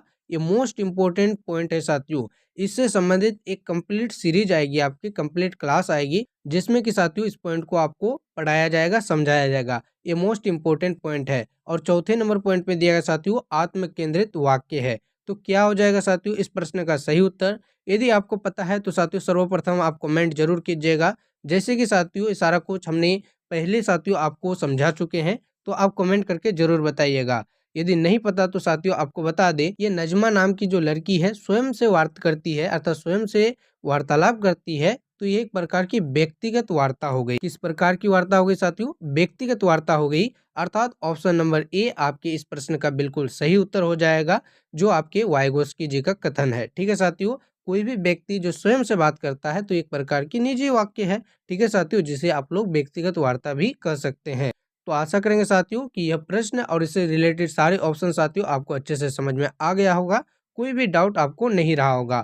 यदि इसके बावजूद आपको कोई डाउट रहता है साथियों तो कमेंट करके जरूर पूछिए। चलिए उसके बाद अगले नंबर टॉपिक को देख लें। उसके बाद साथियों आपको प्रमुख मनोवैज्ञानिक के रूप में नोम चोम्स्की दिया गया है। यह भी जानना आपके लिए काफी जरूरी है सीटेट के एग्जाम में, इससे भी रिलेटेड प्रश्न आपको देखने को मिलेंगे। तो साथियों नोम चोम्स्की भी क्या थे, तो एक मनोवैज्ञानिक थे और साथियों इनका विचार क्या था, चलिए इन्हें समझने का प्रयास करते हैं। तो इनसे संबंधित आपका पहला नंबर पॉइंट में दिया गया है, प्रत्येक बालक भाषा सीखने की जन्मजात शक्ति या क्षमता के साथ पैदा होता है। मोस्ट इंपॉर्टेंट पॉइंट है साथियों, इसे आप नोट जरूर कीजिए। और ये सारा कुछ पीडीएफ पाने के लिए साथियों टेलीग्राम चैनल से और व्हाट्सएप चैनल से जरूर जुड़ जाइए, लिंक आपको डिस्क्रिप्शन में दिया गया है। और पेड पीडीएफ के लिए साथियों प्रत्येक सब्जेक्ट के टॉपिक वाइज और प्रीवियस ईयर क्वेश्चन सहित प्रैक्टिस सेट के क्वेश्चन लेने के लिए साथियों दिए गए नंबर पर कनेक्ट अवश्य कर लीजिए, केवल 99 रुपये में। चाहे आप पेपर 1 के स्टूडेंट हो या पेपर 2 के साथियों, सभी कुछ आपको प्रोवाइड कराए जाते हैं। तो साथियों नोम चोम्स्की के अनुसार जो है प्रत्येक बालक में, प्रत्येक शिशु में या प्रत्येक बालिका में साथियों भाषा सीखने की क्या होती है साथियों, जन्मजात क्षमता होती है, शक्ति होती है। मोस्ट इंपोर्टेंट है, आपके एग्जाम में पूछा गया है, कई बार पूछा गया साथियों, इसे आप लोग साथियों अच्छे से याद जरूर कर लीजिए। नोम चोम्स्की जी का कहना है कि कोई भी व्यक्ति हो, कोई भी मनुष्य हो, उसमें भाषा सीखने की क्षमता कैसी होती है, जन्मजात होती है। किसके अनुसार? नोम चोम्स्की के अनुसार। अगला नंबर पॉइंट है साथियों, जिसे भाषा तंत्र LAD कहा जाता है, अर्थात language acquisition device. Language acquisition device, यह साथियों सिद्धांत किसने दिया था? आपको ये बात भी याद रखनी है कि नोम चोम्स्की ने दिया था। लैंग्वेज एक्विजिशन डिवाइस, ठीक है साथियों। लेड का फुल फॉर्म भी आपके एग्जाम में पूछा जा सकता है, इसलिए आपको अच्छे से याद रखना है। और साथ ही साथ आपको याद रखना है साथियों कि LAD अर्थात लैंग्वेज एक्विजिशन डिवाइस का संबंध किससे है? तो नोम चोम्स्की से है। उसके बाद अगला नंबर पॉइंट दिया गया है साथियों कि विश्व की सभी भाषाएं एक ही मूल व्याकरण, ठीक है साथियों, से संबंध है, जिसे समझने में भाषा अर्जन तंत्र LAD हमारी सहायता करता है। ठीक है साथियों, LAD जो एक भाषा अर्जन तंत्र है साथियों, इसका संबंध किससे है? तो नोम चोम्स्की जी से है। उसके बाद अगला नंबर पॉइंट है, भाषा अर्जन तंत्र अर्थात LAD 5 साल तक ज्यादा सक्रिय रहता है। इसकी एक उम्र सीमा भी बताई गई साथियों कि यह 5 वर्ष की जो अवस्था वाले शिशु होते हैं उसमें ज्यादा सक्रिय होते हैं। यह संवेदनशील काल होता है भाषा सीखने के लिए। ठीक है साथियों, तो ये सारा कुछ किसके अनुसार कहा गया है? आपके मनोवैज्ञानिक नोम चोम्स्की के अनुसार। मोस्ट इंपोर्टेंट साथियों, सभी पॉइंट्स जो है आपके एग्जाम को देखते हुए बनाए गए हैं, मोस्ट इंपोर्टेंट है, इन्हें आप लोग अच्छे से समझ जरूर लीजिए, इनका नोट जरूर बना लीजिए और साथियों इन्हें अच्छे से याद भी जरूर कर लीजिए। तो आशा करेंगे साथियों कि यह सारा कुछ आपको अच्छे से समझ में आ गया होगा। और बेहतरीन तरीके से समझने के लिए साथियों चलिए एक प्रश्न को देख लेते हैं, जिससे कि आपका सारा डाउट्स क्लियर हो जाए। तो प्रश्न है साथियों जिसमें कि आपसे पूछा गया है, भाषा अर्जन क्षमता किसके साथ संबंधित है? भाषा अर्जन क्षमता साथियों किसके साथ संबंधित है? इस प्रश्न का जवाब आप कमेंट करके जरूर देने का प्रयास कीजिएगा। ऑप्शन ए में है कि प्याजे, जीन प्याजे। ऑप्शन बी में साथियों नोम चोम्स्की। और ऑप्शन सी में साथियों स्किनर। और ऑप्शन नंबर डी में दिया गया है ब्रूनर। साथियों ये चारों वैज्ञानिक को हम लोग टॉपिक बाय टॉपिक कंप्लीट करते जाएंगे। ठीक है साथियों, उसके लिए आप हमारे चैनल को सब्सक्राइब करके हमसे अवश्य जुड़ के रहिए, ताकि यहाँ से आपकी सीटेट की कंप्लीट तैयारी हो सके, आप बेहतरीन अंकों के साथ साथियों अपने एग्जाम को क्वालिफाई कर सके। और साथ ही साथ साथियों संपूर्ण तैयारी के लिए प्रत्येक सब्जेक्ट के साथियों, चाहे आपका पेपर 1 हो या पेपर 2 के आप स्टूडेंट हो साथियों, प्रत्येक सब्जेक्ट के प्रीवियस ईयर के क्वेश्चन, टॉपिक बाय थ्योरी और प्रैक्टिस के क्वेश्चन के लिए साथियों आपको 99 रुपये में सारा कुछ प्रोवाइड कराया जाता है। तो उसके लिए दिए गए नंबर पे आप कनेक्ट अवश्य कर लीजिए और इस प्रश्न का जवाब साथियों कमेंट करके देने का प्रयास जरूर कीजिएगा। भाषा कौशल से इसे हम लोग अच्छे से जानेंगे। आपके एग्जाम के लिए महत्वपूर्ण टॉपिक है साथियों। उससे पहले आपको बता दें, यदि आप सीटेट जुलाई 2025 की कंप्लीट तैयारी करना चाहते हैं तो हमारे चैनल को सब्सक्राइब करके हमसे अवश्य जुड़ जाइए, ताकि यहाँ से साथियों आप अपने एग्जाम की अच्छे से तैयारी कर सके, अच्छे अंकों के साथ अपने एग्जाम को क्वालिफाई कर सके। और वीडियो को भी लाइक जरूर कीजिएगा साथियों, और कमेंट बॉक्स में साथियों एक प्यारा सा फीडबैक जरूर दीजिएगा। तो चलिए शुरू करते हैं साथियों। आज का आपका पहला नंबर टॉपिक जो है भाषा कौशल। आपको बता दें 4 प्रकार के कौशल होते हैं। भाषा के 4 प्रकार के कौशल होते हैं। कौन कौन से साथियों? तो सबसे पहले सुनना, आपको इन्हें क्रम वाई याद करना है, क्योंकि आपके एग्जाम में पूछा जाता है। इसके लिए ट्रिक भी बताई गई है साथियों, जिसे आपको अच्छे से समझाने का प्रयास किया जाएगा। तो सबसे पहला जो कौशल है आपका सुनना, दूसरे नंबर का है साथियों बोलना, तीसरे नंबर का है पढ़ना और चौथे नंबर जो भाषा कौशल है साथियों वो है लिखना।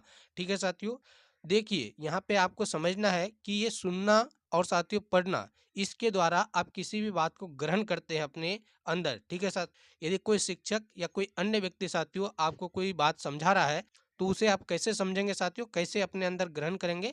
तो या तो सुन के करेंगे या फिर उनकी बातों को पढ़कर करेंगे।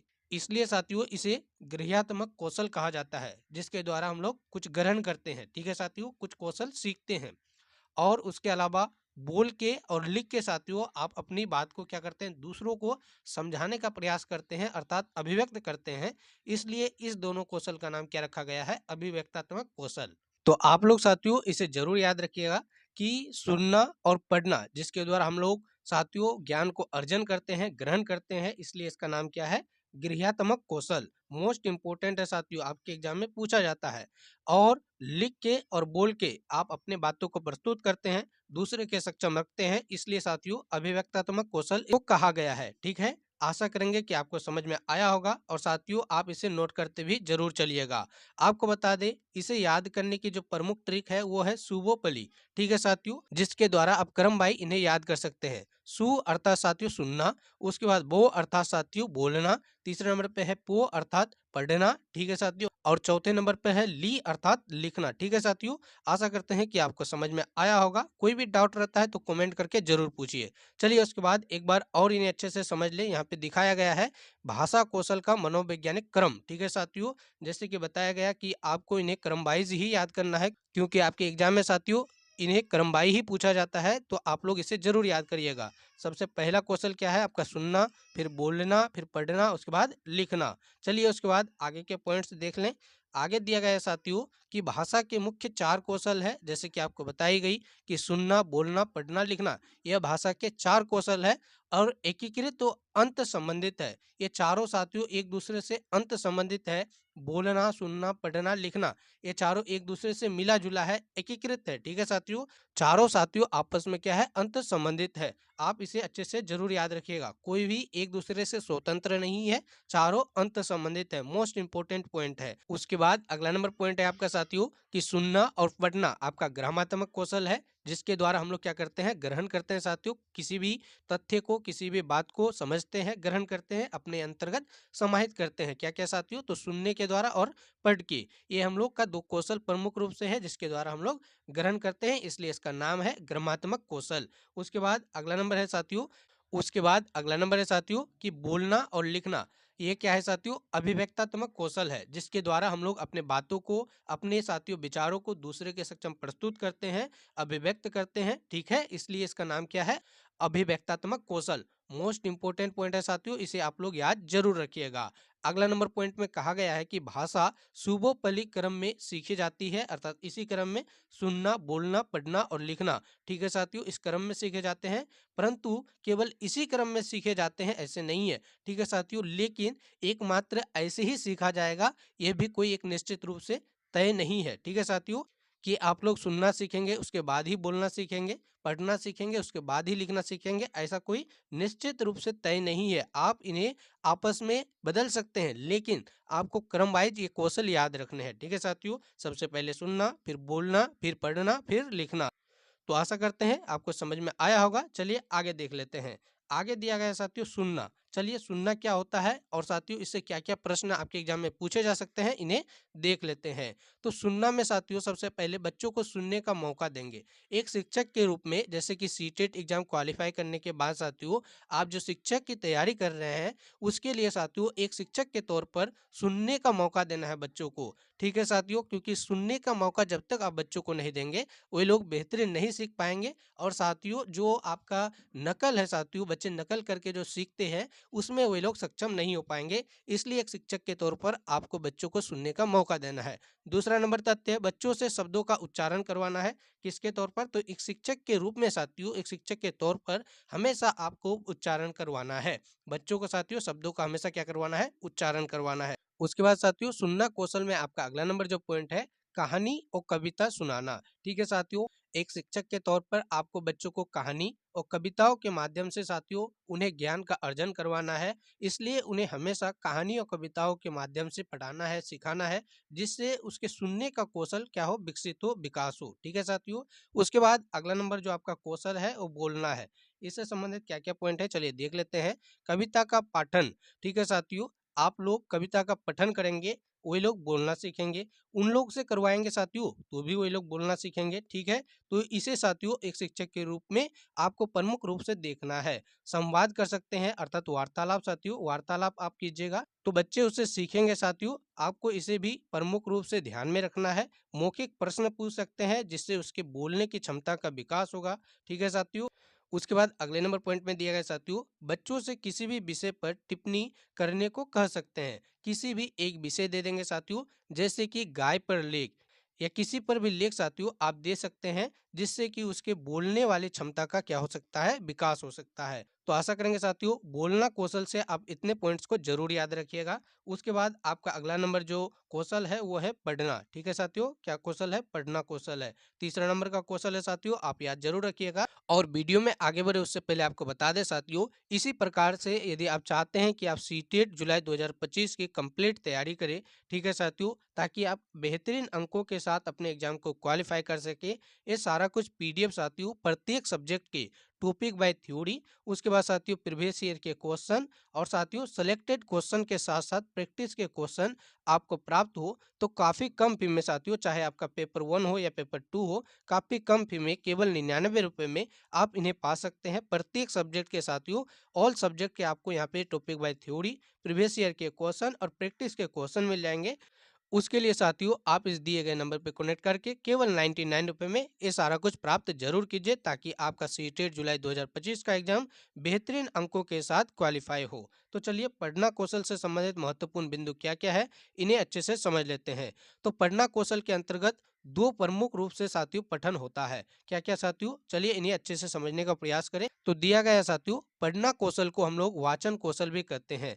पढ़ना साथियों अर्थात उन्हें वाचन करना, बोलना, ठीक है, इसके अंतर्गत आएंगे। तो पढ़ना कौशल के रूप में आपको दो प्रमुख रूप से क्या क्या याद रखना है साथियों। सबसे पहले पढ़ना दो विधियों से किया जाता है, एक जो है मौन पठन और दूसरा जो है साथियों आपका स्वस्वर पठन। मौन पठन क्या होता है, स्वस्वर पठन क्या होता है, इन्हें अच्छे से समझने का प्रयास करते हैं।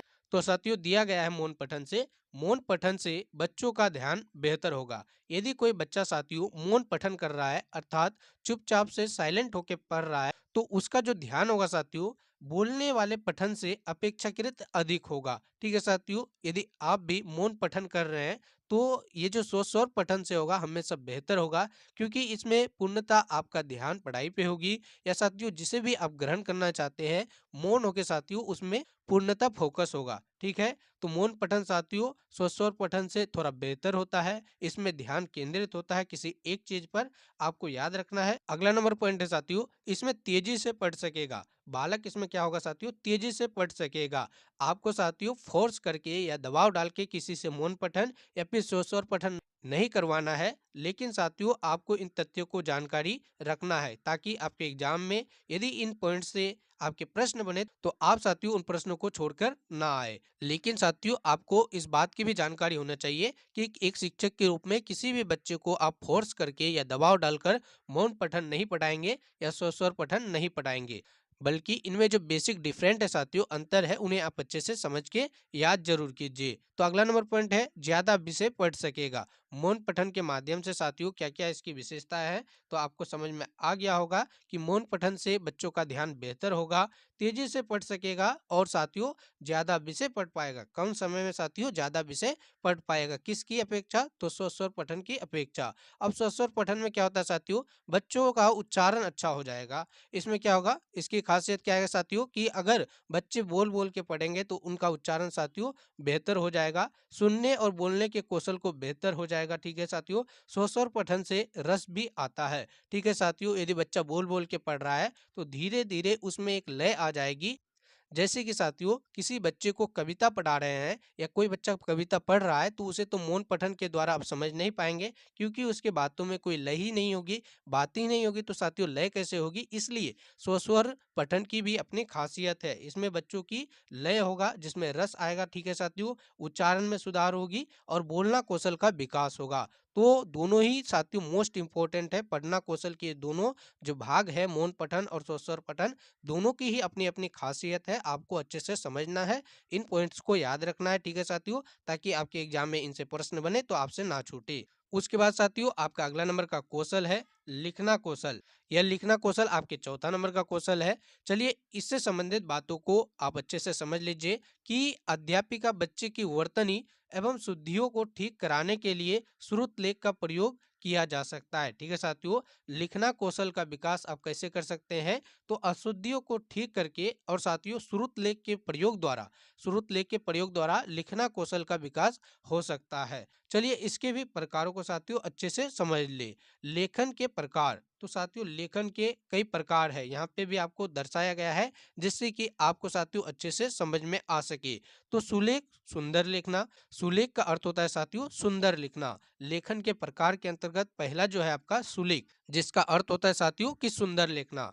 दूसरा है साथियों श्रुतलेख, अर्थात वर्तनी की अशुद्धियों को दूर करना। ठीक है साथियों, लेखन का दूसरा प्रकार है ये श्रुतलेख, जिसमें क्या आता है अशुद्धियों को दूर करना प्रमुख रूप से आता है। और तीसरे नंबर पे है साथियों अनुलेख। अनुलेख क्या होता है साथियों, इसके द्वारा अक्षरों का अनुरेखन ट्रेस करना आता है। साथियों लेखन के तीन प्रकारों को संक्षेप रूप से आपको समझाने का प्रयास किया गया है। सबसे पहले आपका सुलेख आता है, फिर श्रुतलेख और उसके बाद अनुलेख। तो इस तीनों प्रकार को आप लोग अच्छे से समझ जाइएगा और क्या होता है इसे भी आप लोग अच्छे से समझने का प्रयास कीजिएगा। ठीक है साथियों, चलते हैं उसके बाद अगले नंबर टॉपिक पे। अगला नंबर आपका टॉपिक है भाषाई विकार। क्या होता है चलिए इसे समझने का प्रयास करते हैं।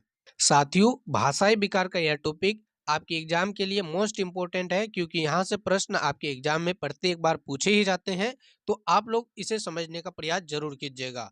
सबसे पहले भाषा विकार क्या होता है आप इसे समझ लीजिए साथियों।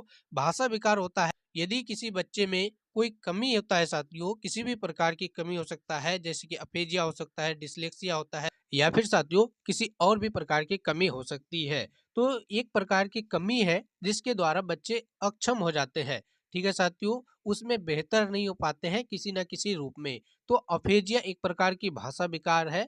क्या होता है इसे समझने का प्रयास कीजिएगा।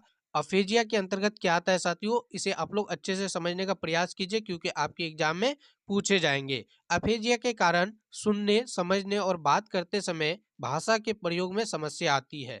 इसके अंतर्गत क्या होता है साथियों कि सुनने, समझने और बात करते समय भाषा के प्रयोग में कमी आती है, समस्या आती है। तो अफेजिया एक प्रकार की भाषा विकार है। डिसलेक्सिया है दूसरे नंबर पे साथियों। इसमें क्या होता है कि पठन अक्षमता, पढ़ने और लिखने में समस्या आती है। डिसलेक्सिया के अंतर्गत क्या आता है आपके एग्जाम में पूछा जाता है, तो आपको याद रखना है साथियों कि यह एक पढ़ने की अक्षमता है। ठीक है साथियों, जिसके द्वारा बच्चों में पठन क्षमता की कमी होती है। तो पठन अक्षमता को ही डिसलेक्सिया कहते हैं। यह भी एक प्रकार की भाषा विकार है। मोस्ट इंपोर्टेंट है साथियों, आप लोग इसे याद जरूर रखिएगा। तो आशा करेंगे साथियों ये सारा कुछ आपको समझ में आया होगा। चलिए इनसे संबंधित एक प्रश्न ले लेते हैं ताकि जो भी आपके डाउट्स है सभी कुछ क्लियर हो सके। तो चलिए प्रश्न देख लेते हैं। प्रश्न में पूछा गया है साथियों कि पठन वैकल्य बच्चों के प्राथमिक लक्षण क्या है। पठन वैकल्य में जो बच्चों का प्राथमिक लक्षण क्या है साथियों, यह आपसे पूछा गया है। इसके लिए आपको ऑप्शन दिया गया है कि न्यून अवधान विकार, ऑप्शन नंबर बी में है अपसारी चिंतन, पढ़ने में धारा प्रवाहिता, ऑप्शन सी में है साथियों धारा प्रभाव पढ़ने की अक्षमता, ऑप्शन नंबर डी में है एक ही गतिविधि से कार्य को बार बार दोहराना। साथियों पठन वैकल्य में क्या होता है, पठन वैकल्य में क्या होता है जो आपका डिसलेक्सिया कहलाता है, तो यह होता है धारा प्रभाव पढ़ने की अक्षमता। ठीक है साथियों, जैसे कि आपने आगे पढ़ा भी, समझा भी साथियों कि पठन वैकल्य धारा प्रवाह पढ़ने की अक्षमता होती है एक प्रकार की। इसे आप लोग जरूर याद रखिएगा और इसे क्या कहा जाता है साथियों, डिसलेक्सिया कहा जाता है। आप लोग इसे भी जरूर याद रखिएगा, मोस्ट इंपोर्टेंट है। चलिए उसके बाद अगले नंबर पॉइंट को देख ले। उसके बाद आपका अगला नंबर पॉइंट है साथियों, मोस्ट इंपोर्टेंट पॉइंट यह भी है आपका कि शिक्षण त्रिआयामी। यह जो किसने दिया था इस सिद्धांत साथियों कि त्रिआयामी शिक्षा का सिद्धांत किसने दिया था, तो आपको याद रखना है कि जॉन डेवी ने दिया था। इसके अंतर्गत क्या क्या आता है, तो सबसे पहले साथियों अध्यापक आता है। इसमें अध्यापक सबसे पहले आता है, यहाँ पे आपको दिख रहा होगा साथियों। उसके बाद केंद्र में इसमें किसको रखा गया है, स्टूडेंट को रखा गया है, विद्यार्थियों को। और साथियों तीसरे नंबर पर विषय वस्तु को, कंटेंट को रखा गया है। किसके अनुसार साथियों, तो जॉन डेवी के अनुसार सबसे पहले अध्यापक, फिर केंद्र में विद्यार्थी और साथियों तीसरे नंबर पे जो आता है विषय वस्तु को रखा गया है। शिक्षा जो है त्रिआयामी है, यह सिद्धांत किसने दिया था? तो जॉन डेवी जी ने दिया था। तो आशा करेंगे कि यह भी आपको समझ में आया होगा। अच्छे से साथियों आप इसका स्क्रीनशॉट लेके भी याद कर सकते हैं कि शिक्षण जो है त्रिआयामी अवधारणा है। इस सिद्धांत किसने दिया था? तो जॉन डेवी ने दिया था, जिसमें सबसे पहले आपका अध्यापक आएगा, केंद्र में विद्यार्थी और साथियों तीसरे नंबर पे आपका विषय वस्तु को रखा जाएगा। चलिए उसके बाद अगले नंबर पॉइंट को देख ले साथियों। अगले नंबर पॉइंट में साथियों शिक्षण सूत्र दिया गया है, जो सबसे जिसमें सबसे पहले आता है अज्ञात से ज्ञात की ओर जाया जाएगा, मूर्त से अमूर्त की ओर साथियों, सरल से जटिल की ओर। तो साथियों अज्ञात से अर्थात किसी चीज की जानकारी ना होना फिर उसे जानना, यह शिक्षण सूत्र के अंतर्गत आएगा।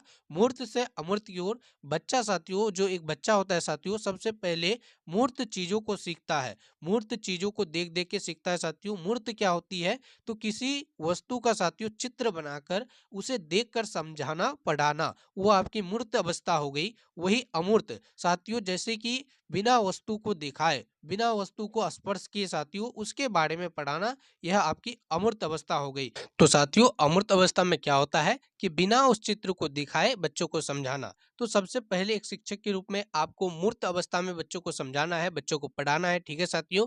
उसके बाद उसे अमूर्त अवस्था में ले जाना है। उदाहरण के तौर पर साथियों यदि आप छोटे बच्चों को पढ़ाना चाहते हैं, यदि गाजर के विषय में पढ़ाना चाहते हैं साथियों, तो या तो उसे गाजर दिखा दीजिए, ठीक है साथियों, गाजर दिखा दीजिए जिससे कि वो बेहतरीन अवस्था में समझ सके, और या फिर साथियों उसके सक्षम गाजर का चित्र प्रस्तुत कर दीजिए। तो यह आपकी मूर्त अवस्था हो गई। वही साथियों आपको बड़े बच्चों को पढ़ाना है, तो उसे साथियों गाजर के बारे में सिर्फ बता दीजिए, समझा दीजिए, वही लोग बड़े आसानी से समझ जाएंगे। क्योंकि साथियों उन्होंने बच्चे अवस्था से बड़े अवस्था में जो हुए उन्होंने गाजर जरूर देखा होगा, या छोटी अवस्था में साथियों जैसे कि आप छोटी अवस्था में पढ़ाए होंगे तो वो लोग गाजर जरूर देखे होंगे, समझे होंगे। तो इसलिए सबसे पहले छोटे बच्चों को मूर्त अवस्था में समझाना है, फिर साथियों उसे अमूर्त अवस्था में ले जाना है, ठीक है। उसके बाद अगला है सरल से जटिल की ओर। साथियों कोई भी विषय हो या किसी भी बच्चों को हो, सबसे पहले आपको सरल अवस्था में उसे अपनी भाषा में समझाना है, चाहे मातृभाषा में हो, चाहे जिस भी भाषा में वो समझे, ठीक है साथियों। उसके बाद धीरे धीरे आपको जटिलता की ओर, कठिन की ओर ले जाना है। तो आशा करेंगे साथियों कि ये सारा कुछ आपको समझ में आया होगा। शिक्षण सूत्र के अंतर्गत अज्ञात से ज्ञात की ओर, अर्थात साथियों जो चीज नहीं जानता है फिर उसे जानकारी हो, ठीक है साथियों। उसके बाद मूर्त से अमूर्त की ओर और सरल से कठिन की ओर। तो यह आपका शिक्षण सूत्र हो गया। चलिए उसके बाद अगले नंबर पॉइंट में क्या कहा गया है, इन्हें भी समझ लेते हैं। शिक्षण सहायक सामग्री, जिसके माध्यम से साथियों आप बच्चों को बेहतरीन तरीके से सिखा सकते हैं। तो साथियों यदि आप शिक्षण सामग्री का प्रयोग कीजिएगा तो बच्चे आपसे ज्यादा घुल मिल जाएंगे और साथियों अपेक्षाकृत ज्यादा सीखेंगे।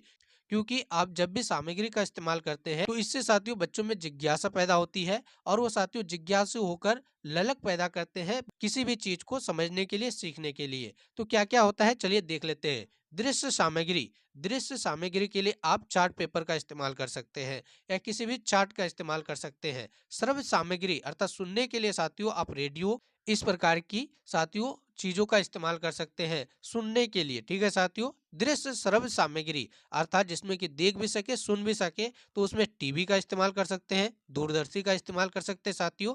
क्रिया सहायक सामग्री, फील्ड ट्रिप, ठीक है साथियों।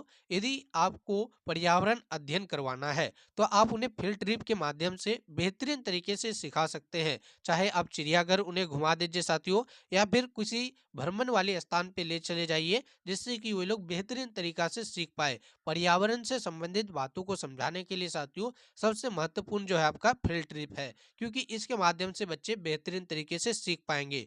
तो आप लोग दिखा के पढ़ाना चाहे तो आप चार्ट का इस्तेमाल कर सकते हैं, सुना के पढ़ाना चाहे तो रेडियो का इस्तेमाल कर सकते हैं, और साथियों दृश्य श्रव्य सामग्री अर्थात जिसमें कि देख भी सके, सुन भी सके, तो टीवी का इस्तेमाल कर सकते हैं साथियों। और क्रिया सहायक सामग्री के लिए आप फील्ड ट्रिप करवा सकते हैं बच्चों को। तो आशा करेंगे कि ये सारा कुछ आपको अच्छे से समझ में आ रहा होगा। चलिए साथियों इससे संबंधित और पॉइंट्स को समझ लीजिए। तो यहाँ पे कहा गया है, क्वेश्चन दिया गया है साथियों, शिक्षण सहायक सामग्री का उपयोग क्या है या प्रयोग क्या है साथियों। तो इसका आंसर दिया गया है साथियों, शिक्षण सहायक सामग्री का प्रयोग शिक्षण को और ज्यादा रुचिकर बनाने के लिए प्रभावी बनाने के लिए, स्वाभाविक भागीदारिता सक्रिय बनाने के लिए किया जाता है। ठीक है साथियों, सारे शिक्षण सहायक सामग्री का प्रयोग साथियों आपको अपने शिक्षण विधि में इसलिए करना है ताकि बच्चा जिज्ञासा और रुचिकर होकर पढ़ सके, प्रभावी रूप से सीख सके, स्वाभाविक रूप से सीख सके, अपनी भागीदारी दे साथियों और सक्रिय बने रहे। ठीक है, तो शिक्षण सहायक सामग्री का प्रयोग आपको इसलिए करवाना है। चलिए इनसे संबंधित जो आपके प्रश्न बनते हैं उसे देख ले। तो प्रश्न में पूछा गया साथियों, प्राथमिक स्तर की पाठ्य पुस्तक में कार्टून, भाषण, विज्ञापन आदि बच्चों के भाषा क्षमता विकास में क्या है। ठीक है साथियों, यहाँ पे डेश दिया गया है और आपसे पूछा गया है कि वहाँ पर क्या आएगा। ठीक है साथियों, तो ऑप्शन नंबर ए में दिया गया है कि सहायक होगा, ऑप्शन नंबर बी में बाधक होगा, ऑप्शन नंबर सी में कि निरर्थक होगा, कोई काम का नहीं, और ऑप्शन नंबर डी में दिया गया है कि अनुपयोगी होगा। साथियों, जैसे कि आपको बताया गया है कि जो आपका शिक्षण सहायक सामग्री है उसके माध्यम से बच्चों को जो पढ़ाना है, यह बच्चों के लिए क्या होगा, उसके विकास में किस प्रकार की भागीदारी अदा करेगा। भाषण क्षमता विकास में साथियों क्या महत्वपूर्ण होगा, बाधक होगा, सहायक होगा या अनुपयोगी होगा। सही उत्तर क्या होगा कमेंट करके जरूर बताइएगा। इस प्रश्न का जवाब साथियों आप लोग कमेंट करके जरूर बताइएगा। चलिए उसके बाद अगले नंबर प्रश्न को देख लेते हैं। तो अगले नंबर प्रश्न में पूछा गया आपसे, प्राथमिक स्तर पर भाषा सीखने में भाषा संबंधित कौन सा साधन सर्वाधिक महत्वपूर्ण है। ठीक है साथियों, प्राथमिक स्तर पर अर्थात 1 to 5 के स्टूडेंट्स के लिए साथियों भाषा सीखने में भाषा संबंधित कौन सा साधन सर्वाधिक महत्वपूर्ण हो सकता है, इसका भी जवाब साथियों आपको जरूर देना है। तो इसके लिए ऑप्शन नंबर ए में दिया गया है कंप्यूटर, ऑप्शन नंबर बी में बाल साहित्य, ऑप्शन नंबर सी में समाचार पत्र और ऑप्शन नंबर डी में दिया है साथियों टेलीविजन। क्या होगा इस प्रश्न का सही उत्तर साथियों? ऑप्शंस आप अच्छे से जरूर देख लीजिए कि कंप्यूटर, बाल साहित्य, समाचार पत्र या टेलीविजन। साथियों प्राथमिक स्तर पर 1 to 5 के स्टूडेंट के लिए भाषा सीखने में भाषा संबंधित कौन सा साधन सबसे महत्वपूर्ण होगा, इसका भी जवाब आप कमेंट करके जरूर दीजिएगा। साथियों ये सारे प्रश्न काफी इंपॉर्टेंट है, आपके प्रीवियस ईयर के प्रश्न है और आपसे पूछे जाने की बहुत अधिक संभावना है। तो इन सारे प्रश्नों का जवाब आप कमेंट करके जरूर दीजिएगा। मिलेंगे हम लोग इसी तरह के टॉपिक बाई और प्रीवियस ईयर के प्रश्नों के साथ अगले वीडियो में। तब तक के लिए साथियों आपने अभी तक चैनल को सब्सक्राइब नहीं किया है तो चैनल को सब्सक्राइब करके इसे अपने मित्रगणों तक, अपने सहपाठियों तक जरूर शेयर कीजिए ताकि उनका भी सीटेट का एग्जाम बेहतरीन अंकों से क्वालिफाई हो सके। और साथियों ये सारा कुछ डॉक्यूमेंट्स और प्रीवियस ईयर के प्रश्न साथ ही साथ प्रैक्टिस प्रश्न के लिए, तो साथियों अपने एग्जाम की कंप्लीट तैयारी के लिए आप इस दिए गए नंबर पे कनेक्ट अवश्य कर लीजिए ताकि काफी कम फी में साथियों, काफी कम फी केवल 99 रुपए में आपकी एग्जाम की बेहतरीन तैयारी हो सके। दृश्य सामग्री और एक शिक्षक के रूप में साथियों इसे पढ़ना और सीटेट एग्जाम के लिए इसे पढ़ना क्यों जरूरी है, आपको बता दें साथियों। दृश्य सामग्री या किसी भी शिक्षण सामग्री का प्रयोग आप शिक्षा को बेहतरीन करने के लिए कर सकते हैं। ठीक है साथियों, एक शिक्षक के रूप में साथियों आपको इन शिक्षण सामग्री का प्रयोग करना है ताकि आप बच्चों को बेहतरीन तरीके से पढ़ा पाए, समझा पाए और स्टूडेंट साथियों रुचिकर होकर पढ़ सके, जिज्ञासु होकर पढ़ सके।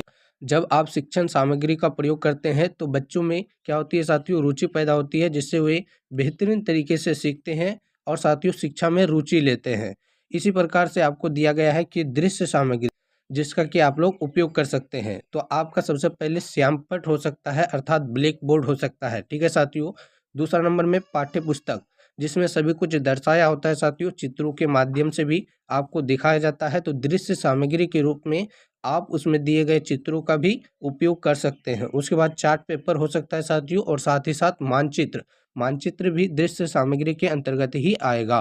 तो साथियों इन सारे दृश्य सामग्री का प्रयोग आपको बच्चों की बेहतरीन शिक्षा के लिए करना है एक शिक्षक के रूप में। ये काफ़ी इंपॉर्टेंट है, ये पॉइंट आपके एग्जाम में पूछे जा सकते हैं, इसलिए आप लोग ध्यान में जरूर रखिएगा। अगला नंबर है साथियों श्रव्य सामग्री अर्थात साथियों हेयरिंग एड्स। ठीक है, क्या होता है तो आप लोग इसे भी जरूर समझ लीजिए कि श्रव्य सामग्री के द्वारा आप लोग बच्चों को बेहतरीन साथियों अभिव्यक्त करना सिखा सकते हैं, उनके श्रवण शक्ति में बेहतरीन सुधार ला सकते हैं। साथ ही साथ साथियों श्रव्य सामग्री के उपयोग से आप अपनी शिक्षा में जोर डाल सकते हैं जिससे कि बच्चे बेहतरीन रूप से सीखे और रुचिकर होकर सीखे। तो साथियों श्रव्य सामग्री के अंतर्गत किस किस सामग्री का उपयोग आप कर सकते हैं। सर्वप्रथम आप रेडियो का उपयोग कर सकते हैं साथियों, जिसके माध्यम से बच्चे सुनेंगे और साथियों श्रवण शक्ति उनका बेहतरीन होगा और साथ ही साथ वे अपने विचारों को अभिव्यक्त करने में एक कुशलता प्राप्त कर लेंगे। माइक्रोफोन का इस्तेमाल कर सकते हैं। तीसरे नंबर पर दिया है साथियों एम्पलीफायर का उपयोग आप कर सकते हैं। और चौथे नंबर पे है कि टेप रिकॉर्डर का इस्तेमाल भी आप कर सकते हैं। ये सारे क्या है साथियों, तो आपके श्रव्य सामग्री है। इन्हें साथियों आप लोग अच्छे से ध्यान में जरूर रखिएगा और याद जरूर रखिएगा। उसके बाद साथियों आपका ऐसा भी हो सकता है कि कोई बच्चा देखने और सुनने दोनों में अक्षम है, तो उन्हें किस प्रकार से पढ़ाया जाए ताकि वे साथियों रुचि लेकर पढ़े।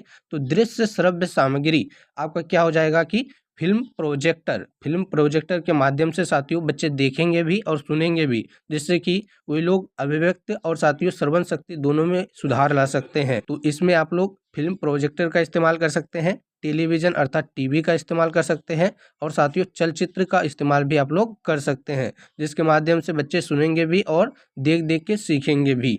तो आशा करते हैं कि ये सारी चीज़ें आपको समझ में आ रही होगी। उसके बाद साथियों शिक्षण सामग्री में यह भी काफ़ी महत्वपूर्ण है कि आप क्रिया सहायक सामग्री का उपयोग कर सकते हैं। जैसे कि साथियों ऐसे ऐतिहासिक स्थान पर उन्हें ले जाएं जहां से उन्हें काफ़ी कुछ सीखने को मिले। उसके लिए आप ऐतिहासिक स्थान पे ले जा सकते हैं, संग्रहालय पे ले जा सकते हैं साथियों, उद्यान या फिर भ्रमण करने ले जा सकते हैं। किसी भी विशेष जगह पे साथियों, जैसे कि आप छोटे बच्चों को ईवीएस का अध्ययन करा रहे हैं, क्या करा रहे हैं साथियों, ईवीएस का पाठ पढ़ा रहे हैं, तो उसके लिए आप कहाँ ले जा सकते हैं, तो जू में ले जा सकते हैं, जहाँ पे वे लोग बहुत सारी बातों को सीख जाएंगे। तो आशा करते हैं साथियों कि आपको ये चीज़ें समझ में आ रही होगी। चलिए उसके बाद अगले महत्वपूर्ण पॉइंट को देख लें। तो दिया गया है साथियों मूल्यांकन एवं उपचारात्मक शिक्षण। मूल्यांकन एक ऐसी निरंतर चलने वाली प्रक्रिया है जिससे शिक्षक छात्र के ज्ञान और सीखने की प्रक्रिया का आकलन करते हैं। साथियों मूल्यांकन क्या होता है, एक प्रकार की एग्जाम होती है। क्या होती है साथियों, एग्जाम होती है, परीक्षा होता है जिसके आधार पर आप बच्चों को जांचते हैं। तो मूल्यांकन एवं उपचारात्मक शिक्षण, मूल्यांकन एक ऐसी निरंतर चलने वाली प्रक्रिया है जिसमें शिक्षक छात्र के ज्ञान और सीखने की प्रक्रिया का क्या करते हैं, आकलन करते हैं, या फिर साथियों यूँ कहें कि जांच करते हैं। क्या करते हैं साथियों, जांच करते हैं। आप लोग इसे अच्छे से जरूर समझिएगा, क्योंकि साथियों यहाँ से आपके सीटेट के एग्जाम में प्रश्न बनते हैं, तो इसलिए साथियों आप लोग इसे जरूर समझने का प्रयास कीजिएगा। काफ़ी महत्वपूर्ण पॉइंट है साथियों। तो चलिए साथियों उसके बाद महत्वपूर्ण क्वेश्चंस के रूप में एक प्रश्न को देख लेते हैं जो आपके एग्जाम के लिए इम्पोर्टेंट है, और आप इसे समझने का प्रयास जरूर कीजिए ताकि आपके एग्जाम में प्रश्न ना छूटे। तो आकलन का उद्देश्य क्या होता है, मोस्ट इम्पोर्टेंट है साथियों। आपके एग्जाम में कई बार इससे प्रश्न बने हैं और साथियों पूछे जाने की बहुत अधिक संभावना भी है। आप लोग इसे जरूर समझिए कि छात्रों के आकलन का क्या उद्देश्य हो सकता है साथियों। एक शिक्षक के रूप में आप आकलन या मूल्यांकन या यूँ कहे साथियों की जांच परीक्षा क्यों लेते हैं। तो सिर्फ न केवल पेपर पेंसिल पर जांच लेना या साथियों एग्जाम लेना महत्वपूर्ण है, आपको जो है उन्हें मौखिक तौर पर या साथियों उनके एक्टिविटी से साथियों जो ये लोग एक्टिविटी करते हैं उसके माध्यम से भी आकलन का उद्देश्य रखना है। क्योंकि साथियों केवल पेपर पेंसिल पर जो एग्ज़ाम होता है उसमें टॉप करने वाले स्टूडेंट ही नहीं बेहतरीन होते हैं, प्रभावशाली नहीं होते हैं। कुछ स्टूडेंट ऐसे भी होते हैं साथियों जो अपने एक्टिविटीज़ के द्वारा, क्रियाओं के द्वारा बेहतर होते हैं, और उनको साथियों आपको बढ़ावा देना है जिससे कि वे लोग आगे चलकर उस क्षेत्र में, उस फील्ड में बेहतर हो सके। तो साथियों क्या उद्देश्य हो सकता है, चलिए इन्हें अच्छे से समझ लेते हैं। सबसे पहला नंबर दिया गया है, जो शिक्षक ने छात्र को सिखाया है वो छात्र द्वारा कितना सीखा गया है, इस बात की आपको जानकारी हो जाती है आकलन के द्वारा। उसके बाद छात्रों की समस्या दूर हो जाती है। साथियों आकलन के दौरान आप बहुत सारे छात्रों में पाएंगे कि आपके द्वारा पढ़ाया गया या समझाया गया सही तरीके से वे लोग नहीं समझे होंगे, या फिर साथियों कहीं पे उन्हें प्रॉब्लम रही होगी, तो इसमें आपको सहायता मिल रही है। क्योंकि साथियों आप लोगों ने आकलन किया होगा, यदि आप लोगों ने आकलन किया होगा तो आपको कुछ ना कुछ समस्या देखने को मिला होगा, क्योंकि सभी छात्र तो बराबर रूप से आपकी बातों को नहीं समझे होंगे, आपके द्वारा पढ़ाया गया सभी कुछ बेहतरीन तरीके से नहीं समझेंगे। इसलिए साथियों जांच के माध्यम से, आकलन के माध्यम से आप उन बच्चों को गाइड कर पाएंगे जिन्हें साथियों कोई समस्या रही है। ठीक है, तो आपको छात्रों की समस्या को जानने का मौका मिलेगा।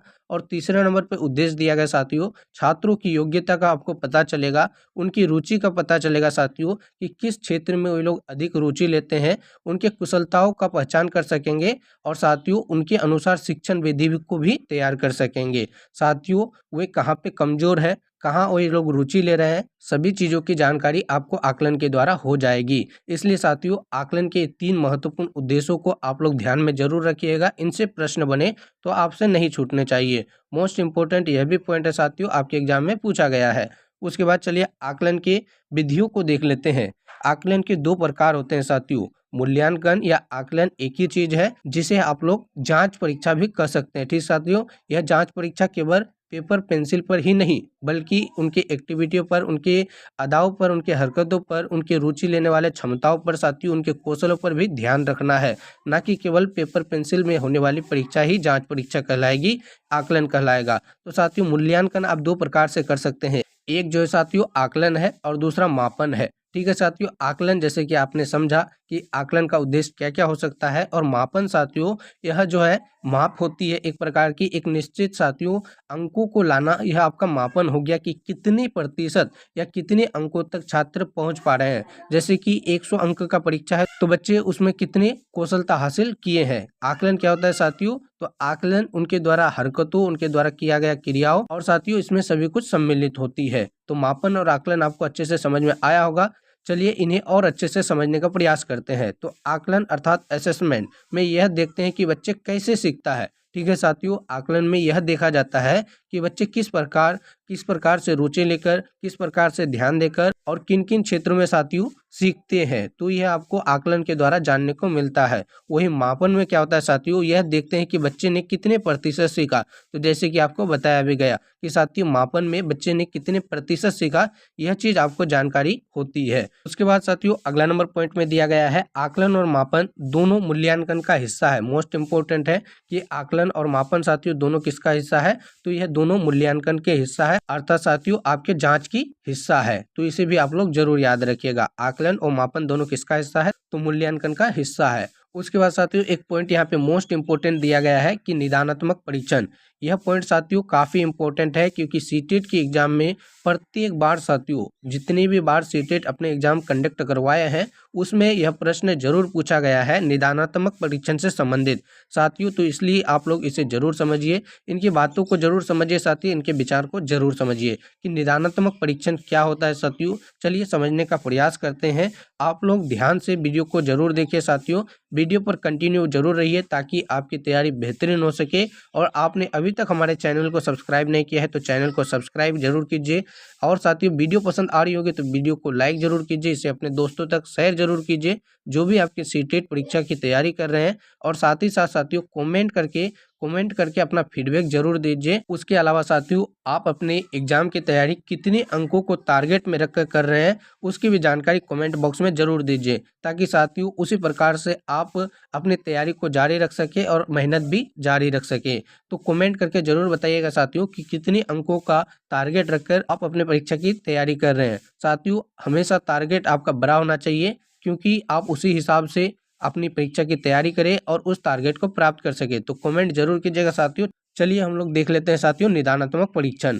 इसमें कहा गया है जब शिक्षक छात्रों को किसी विषय में कार्य देते हैं और उसमें साथियों छात्र असफल या कठिनाई अनुभव करते हैं तो छात्र की असफलता और कठिनाई के पीछे का कारण जानना ही निदान कहलाता है। ठीक है साथियों, चलिए इसे समझने का प्रयास कीजिए।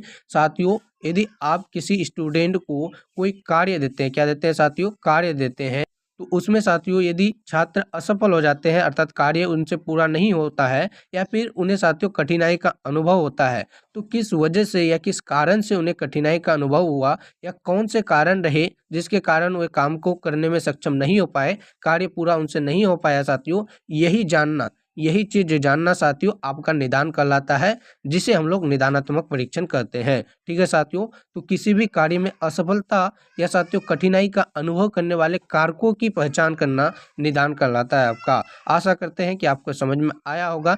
चलिए उसके बाद आगे के पॉइंट्स को देख लेते हैं। आगे दिया गया साथियों उपचारात्मक शिक्षण। निदानात्मक शिक्षण के बाद आपका उपचारात्मक शिक्षण आता है।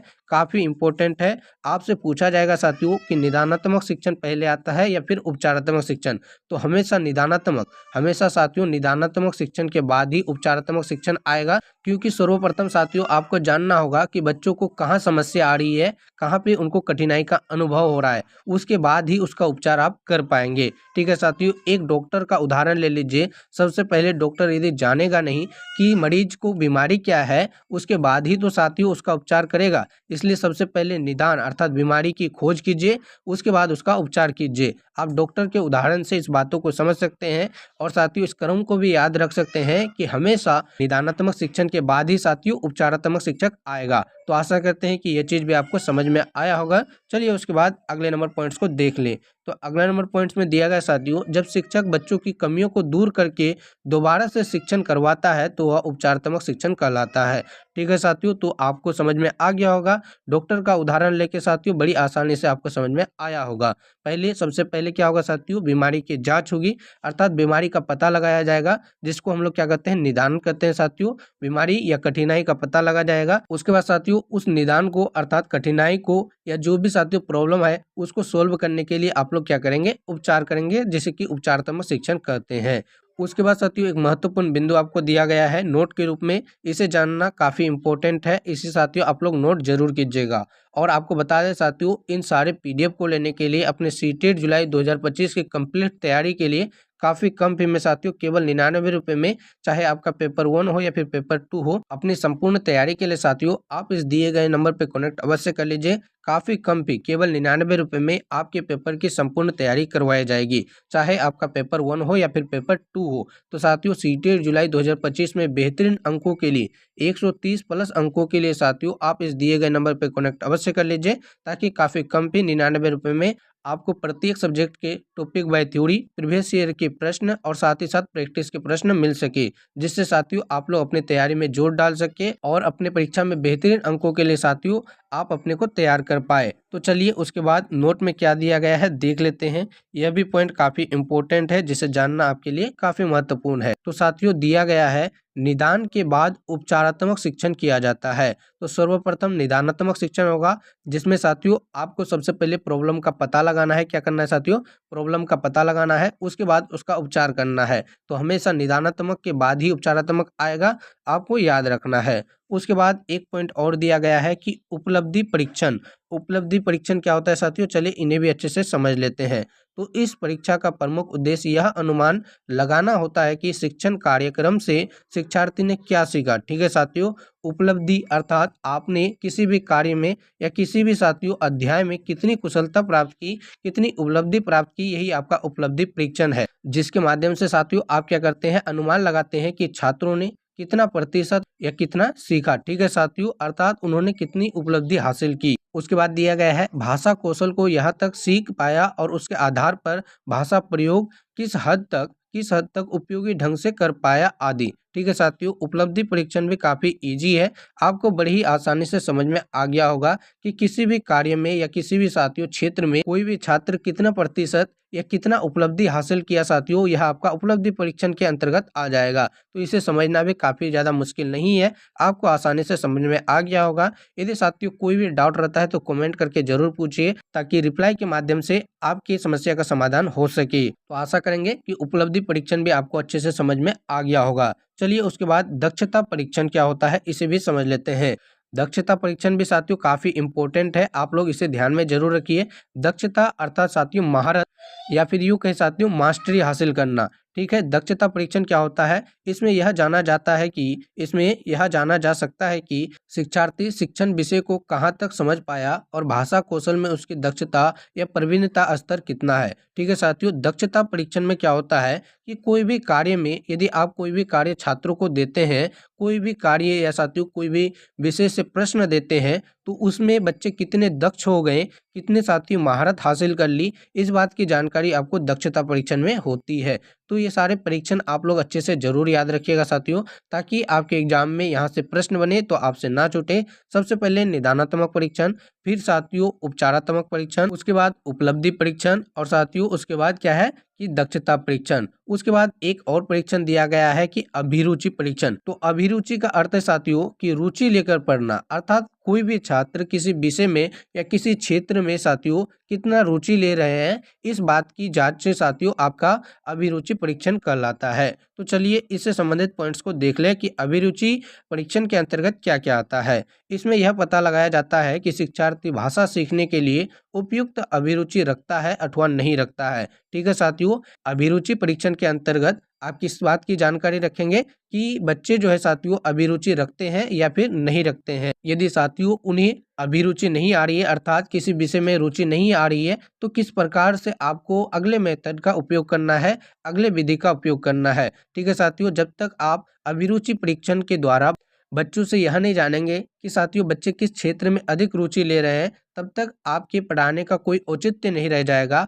आपकी पढ़ाई साथियों उसके भेजे में कभी भी नहीं घुसेगी। इसलिए अभिरुचि परीक्षण के द्वारा आप सबसे पहले जांच सकते हैं कि छात्र आपके विषय में रुचि ले भी रहे हैं या नहीं ले रहे हैं। उसके बाद अगले नंबर पॉइंट में दिया गया है, यह भी अनुमान लगाया जा सकता है कि शिक्षार्थी अपेक्षित शिक्षण में सफल हो पाएगा या नहीं।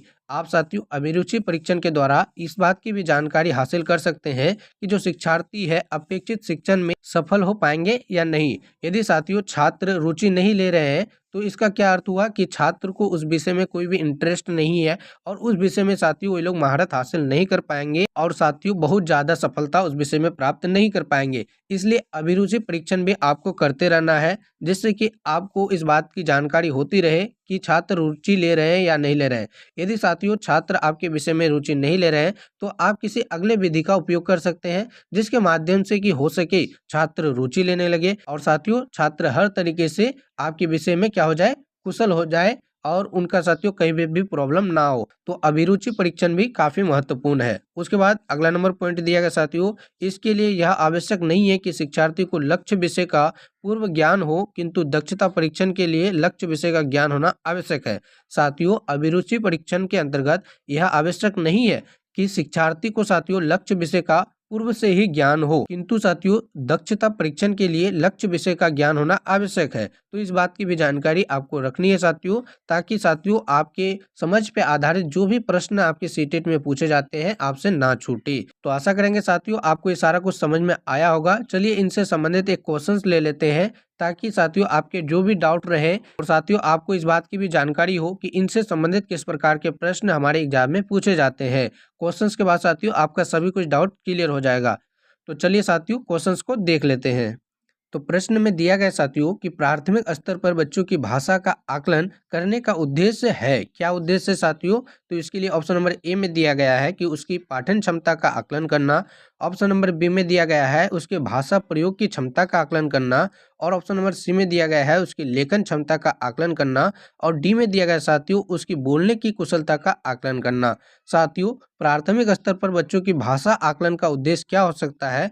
आप इस प्रश्न का जवाब कमेंट करके बताने का प्रयास जरूर कीजिएगा कि इस प्रश्न का सही उत्तर क्या होगा। साथियों कमेंट करके जरूर बताइएगा। आपसे पूछा गया है प्राथमिक स्तर पर बच्चों की भाषा आकलन का उद्देश्य। ठीक है साथियों, जब प्राथमिक स्तर पर अर्थात 1 to 5 के स्टूडेंट्स को आप भाषा का आकलन करते हैं, उनसे भाषा का आकलन करते हैं साथियों, तो इसका उद्देश्य आपके अनुसार क्या होना चाहिए? इसका जवाब आप कमेंट करके जरूर बताइएगा। चलिए उसके बाद अगले नंबर पॉइंट्स को हम लोग अच्छे से देख लेते हैं।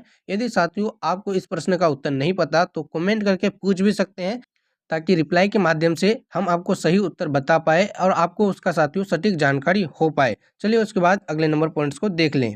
उसके बाद अगले नंबर पॉइंट में दिया गया साथियों कि मुख्य कौशल कौन कौन से होते हैं, प्राइमरी स्किल्स कौन कौन से होते हैं, इसकी भी जानकारी साथियों आपको पहले दूसरे वीडियो में हो चुकी है। आप लोगों ने उन वीडियोस को नहीं देखा तो सर्वप्रथम उन वीडियोस को जरूर देखिए साथियों। डिस्क्रिप्शन में और कमेंट बॉक्स में साथियों उन वीडियोस का लिंक दिया गया है। आप चाहे तो हमारे चैनल के प्लेलिस्ट में भी जाके संपूर्ण वीडियोस को देख सकते हैं, ताकि आपकी सीटेट जुलाई 2025 की बेहतरीन तैयारी हो सके।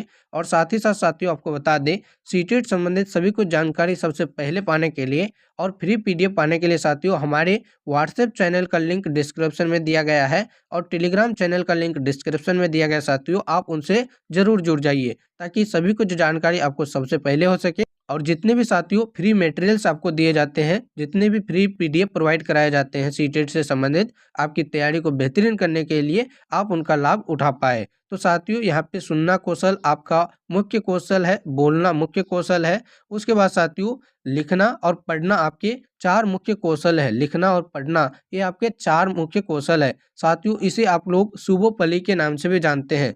सु अर्थात सुनना, वो अर्थात बोलना, पो अर्थात पढ़ना और साथियों ली अर्थात लिखना, ये आपके 4 मुख्य कौशल है और आपको इसे क्रमवार याद करना काफी ज्यादा इंपॉर्टेंट है। तो चलिए उसके बाद अगले नंबर पॉइंट को देख लेते हैं। यह सारा कुछ आपको समझ में आया होगा साथियों, नहीं आया तो कमेंट करके जरूर पूछिएगा, सारा कुछ डाउट्स आपका क्लियर हो जाएगा। उसके बाद साथियों अगले नंबर पॉइंट में दिया गया है बहुभाषिकता। क्या होता है बहुभाषिकता और आपको इसे बढ़ावा क्यों देना है साथियों, चलिए इसके विषय में जान लेते हैं। बहुभाषिकता का मतलब है एक ही कक्षा में कई भाषा बोलने वाले बच्चों का होना। ठीक है साथियों, बहुभाषिकता का क्या अर्थ है साथियों, तो एक ही कक्षा में कई भाषा बोलने वाले बच्चों का होना साथियों आपका बहुभाषिकता कहलाता है। जैसे कि हमारा देश का उदाहरण ले तो साथियों हमारा देश भी क्या है, एक बहुभाषिकता वाला देश है, क्योंकि हमारे देश में अनेक भाषाएं बोली जाती है। ठीक है साथियों, तो यह भी एक बहुभाषिकता का उदाहरण है। उसके बाद साथियों अगला नंबर पॉइंट में दिया गया है कि एनसीएफ अर्थात नेशनल करिकुलम फ्रेमवर्क बहुभाषिकता को एक संसाधन के रूप में मानता है और एक शिक्षक के रूप में भी साथियों आपको इसे महत्वपूर्ण मानना है।